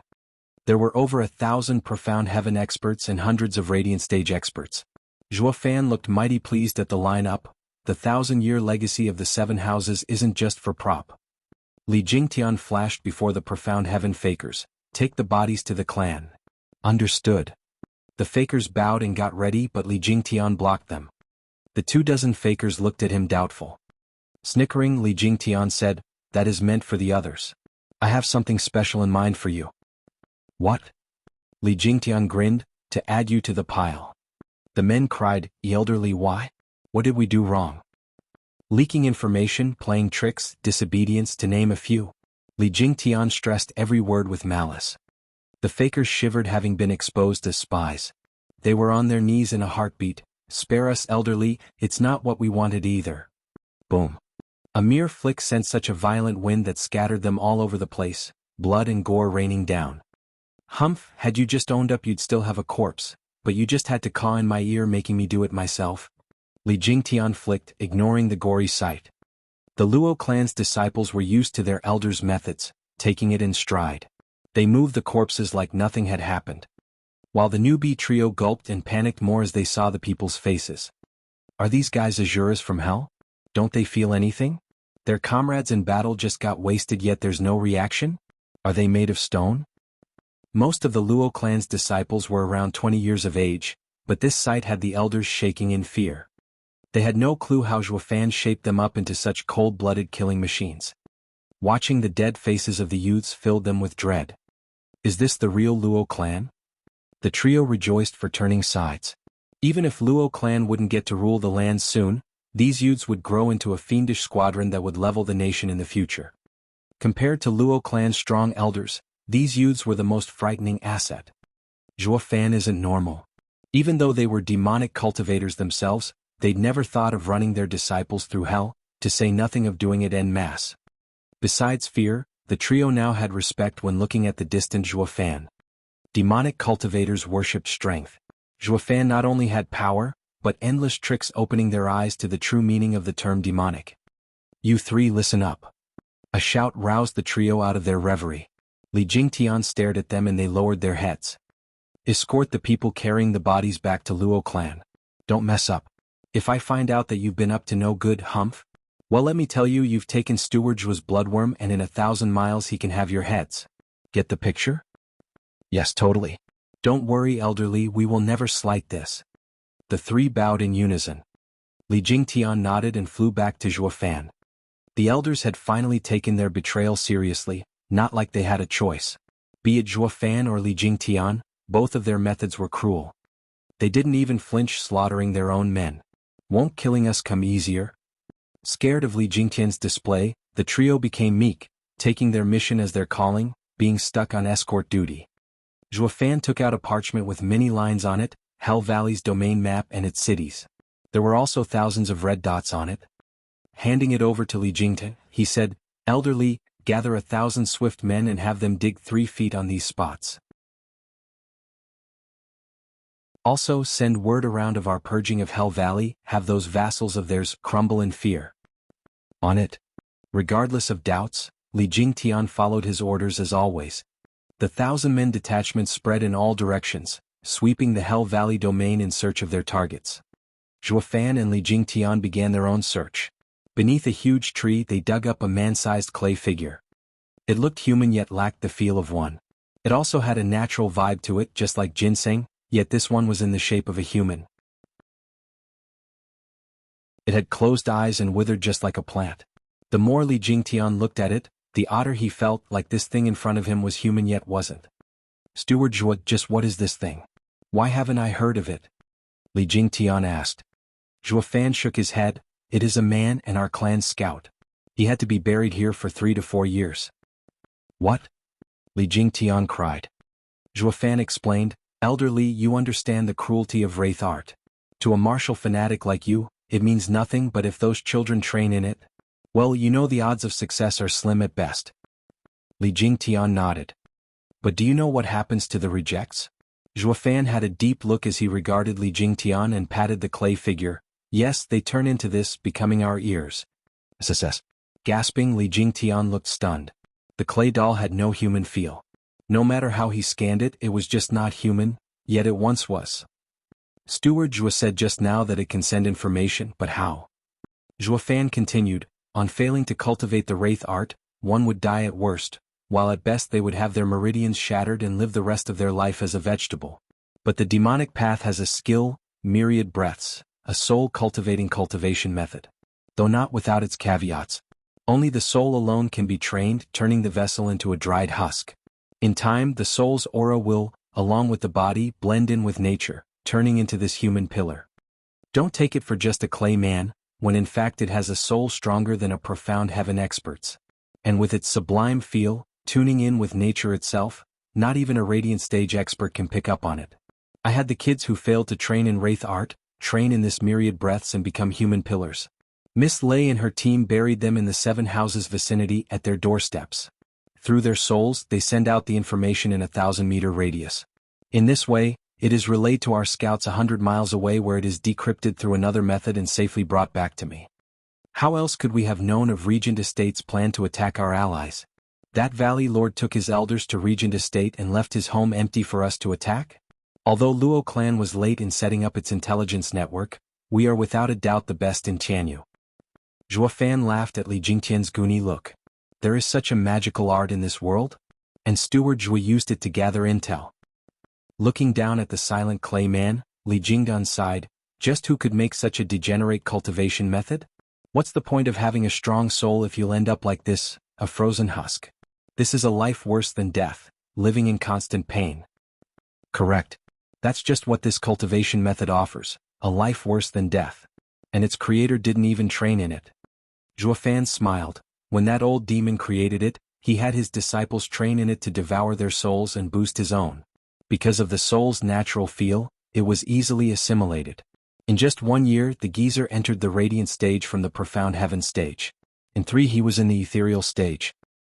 You can actually do that?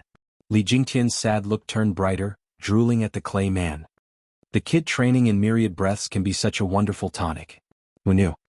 Zhuo Fan mocked, elderly, let me stop you right there. There's no such thing as shortcuts in cultivation. I haven't finished telling you how the old demon met his end.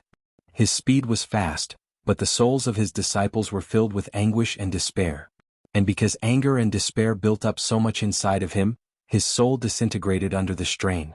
If not for this, I'd have used the thousands of Luo clan human pillars for myself.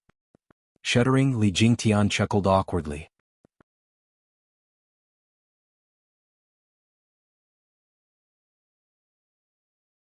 Chapter 425 Fodder is Fodder. Chapter 425 Fodder is Fodder. Zhuo Fan took Li Jingtian across the central area of Hell Valley, picking up human pillars and spreading rumors of Hell Valley's destruction at the hands of the Luo clan. This breaking news created a wave that shook all of Tianyu. No one had seen it coming, that Luo clan would ignore everything and strike down Hell Valley without a rhyme or reason. Any Tianyu citizen worth his salt knew that the 7 houses and imperial family were in a balance and that the imperial family would never allow for another house war to break out.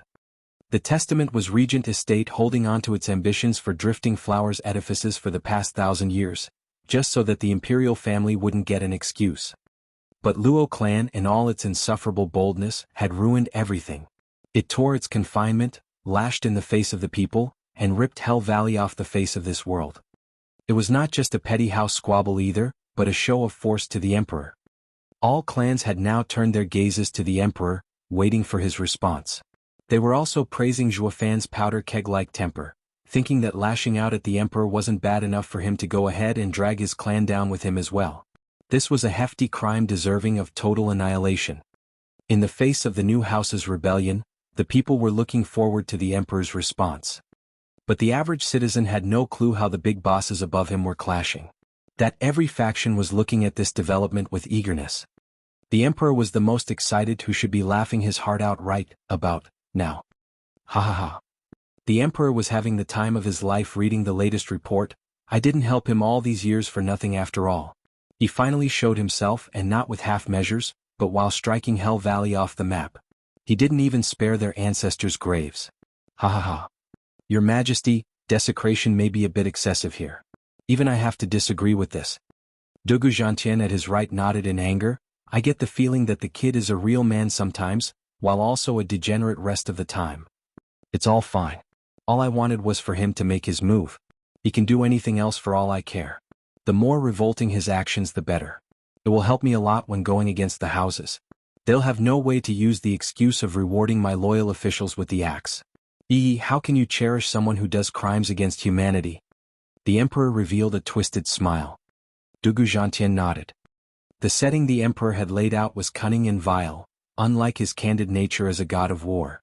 But for the safety of the people, on eliminating these variables, he would fall in line and obey the orders. Your Majesty, when will I act? No rush, let them squirm around a little longer. The emperor sighed. However, I do need to show the people my stance. The emperor yelled at the servants at the door, draft my orders. The 8th Nobel House, Wingay City's Luo clan, is accused of manslaughter and desecration, of most heinous crimes. By my order, the clans are to root out this evil and bring me their head. The reward shall be the title of noble house. Understood. The servant left. Dugu Zhantian's face twitched and he sighed inside. Your Majesty, that right there is pure rubbish. If it were that easy to get Zhuo Fan's head, he'd have taken it ages ago. Though the edict still had its perks. giving Dugu's army the righteous reason to purge him. While the Luo clan and regent estate would be duking it out, Dugu army would swoop in to obliterate the former, only to destroy them all. The emperor was aiming for this, but thinking of his godson, Dugu Zhantian's heart couldn't bear it. Meanwhile, Yu Ming was at the second prince's new house, waiting on Valley Lord's orders. Second prince stormed into the room. Something huge has just happened, Sir Yu Ming. Second prince, easy. There's a solution to everything if you keep your calm. Yu Ming waved. Second prince paused to cool his jets and bowed. Sir Yu Ming, you are truly cut from a different cloth. You have my complete admiration. I have always been on edge and can't calm down. But I still need Sir's help in the future. Second prince is too kind. Yu Ming nodded and asked, now, Your Highness, just what happened to get you so flustered? Nothing much, just that Zhuo Fan raised Hell Valley. What? Yu Ming was outraged. What did you say? Where's the report? Here. Second prince took out the paper from his sleeve. Sir Yu Ming is so open-minded, tranquil in the face of anything. Even as your own home lays in ruins, you don't bat an eyelid. I'm truly amazed. God damn it, why so long-winded? Reading the paper turned Yu Ming's face pale. The paper fell to the floor as he stood there frozen. Slaughtered and desecrated? Zhuo Fan, are you that cruel? Yu Ming's eyes trembled, his body rigid, and only his mouth moved. Zhuo Fan, you rotten lowlife. You forced me. Sir Yu Ming, is everything all right? Second prince asked. Sighing, Yu Ming resumed calmly and said, Your Highness, I have some matters to attend to. I will be gone for a few months. Please don't act rashly in my absence. Goodbye.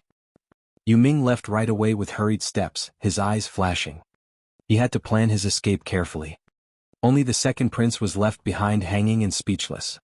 At the same time, in a valley 100 miles away from Drifting Flower City, many experts were gathered, even the heads of many powerful clans. Bam.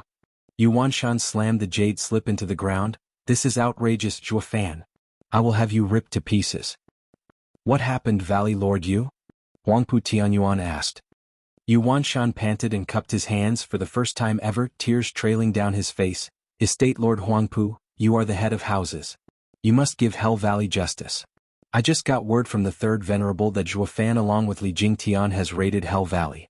The other three venerables fought back, but I fear they have fallen as well.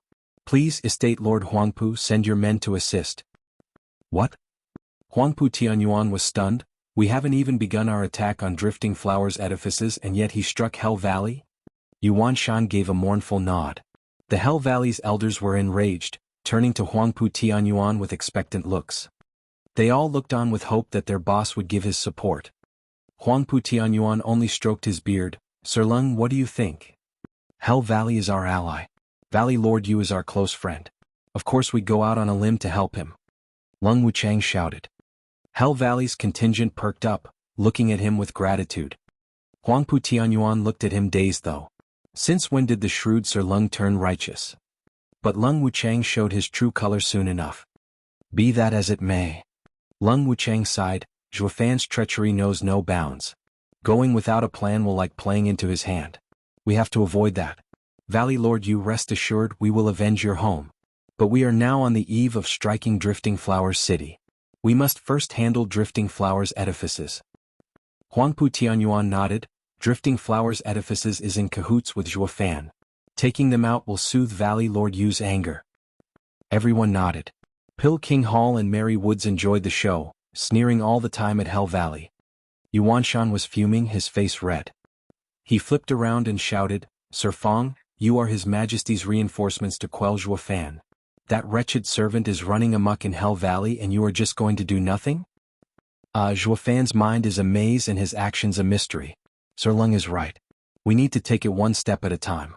First comes Drifting Flowers edifices, sweeping clean all places he might turn to when he is desperate. Then we will go after him when he has no place to hide. Valley Lord Yu, you don't need to worry.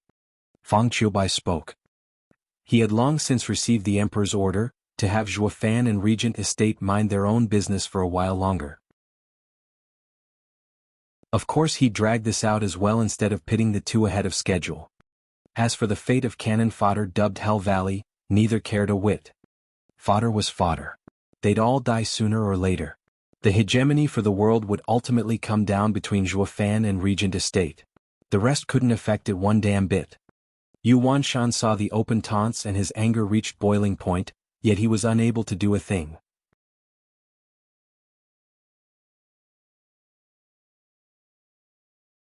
Chapter 426 Drifting Flowers Edifices Sieged. Chapter 426 Drifting Flowers Edifices Siege. In Drifting Flowers Edifice's main hall, Grandmother took the seat of honor with a frown. On each side of her were the 15 overseers. Bang. Grandmother threw a sending jade on the table and sighed, "This is the Luo clan's 10th message. And like the ones before it, they all warn of a great disaster, that we need to retreat to Luo clan. What do you all say?" "Humph, that vile ingrate, our edifice lord sacrificed so much for him and this is how he repays us? By stealing our most sacred treasure. Who'd believe his messages? I bet it's just another one of his sick twisted schemes." Peony Overseer was the first to show a negative attitude, her anger having reached a boiling point. Iris Overseer nodded after a pause, yet the frown never left her. "Nevertheless, even with Zhuofan's insidious mind putting us on guard on every one of his actions, it's better to believe the worst than be skeptical and suffer because of it later. Taking up arms won't harm us in the least. I have already activated our defenses for any eventuality." Grandmother nodded. "As for the credibility of these jades, it remains to be seen." Boom. A rumbling sound came from outside, rattling their ears. All overseers looked on in shock. Grandmother shook and turned downcast. Xiao Dandan burst in as fast as her legs could carry her. "Oh God, enemy attack!" "Dandan, speak clearly," Peony Overseer said. Xiao Dandan gasped a few times. "Drifting Flower City's guarding array is under attack. Senior sisters are now inside to defend it." "What do we do, Grandmother, Master?" "We're really under attack." The overseers were incredulous, turning to the jade slip with regret. Zhuofan meant nothing more than to simply inform them by sending those messages. "Grandmother," the 15 pairs of eyes turned to her. She was feeling as much regret as the next woman there. But she couldn't let it show. As the leader, everyone believed her words were always right even when wrong. Any doubt would cripple their morale and the battle would be half lost from the start. Grandmother flashed her eyes with steel determination, conveying confidence in this great crisis, confidence she didn't have. Iris asked the 3 venerables to come. "Peony, send jade slips to our allies for help. The rest of you follow me to meet the enemy. Let's see which bastards dare challenge Drifting Flowers edifices." Grandmother hammered her staff as she made her way forward with dignity and strength. The others regained their calm and flew out of Drifting Flowers City. Iris and Peony set about their tasks. Only Xiao Dandan was left there pouting. "Didn't he tell us again and again that this'll happen? Now even if you do believe him, we are cut off and can't run." "Dandan, what are you mumbling? Who taught you to talk of your betters behind their back?" Peony Overseer glared. Xiao Dandan retorted, "What talking back? It's the truth. We got a clear warning for 3 months that this was going to come." "You know nothing." Peony Overseer barked, "Don't you know who Zhuofan is? He even stole Bodhi root from us. How can we trust him?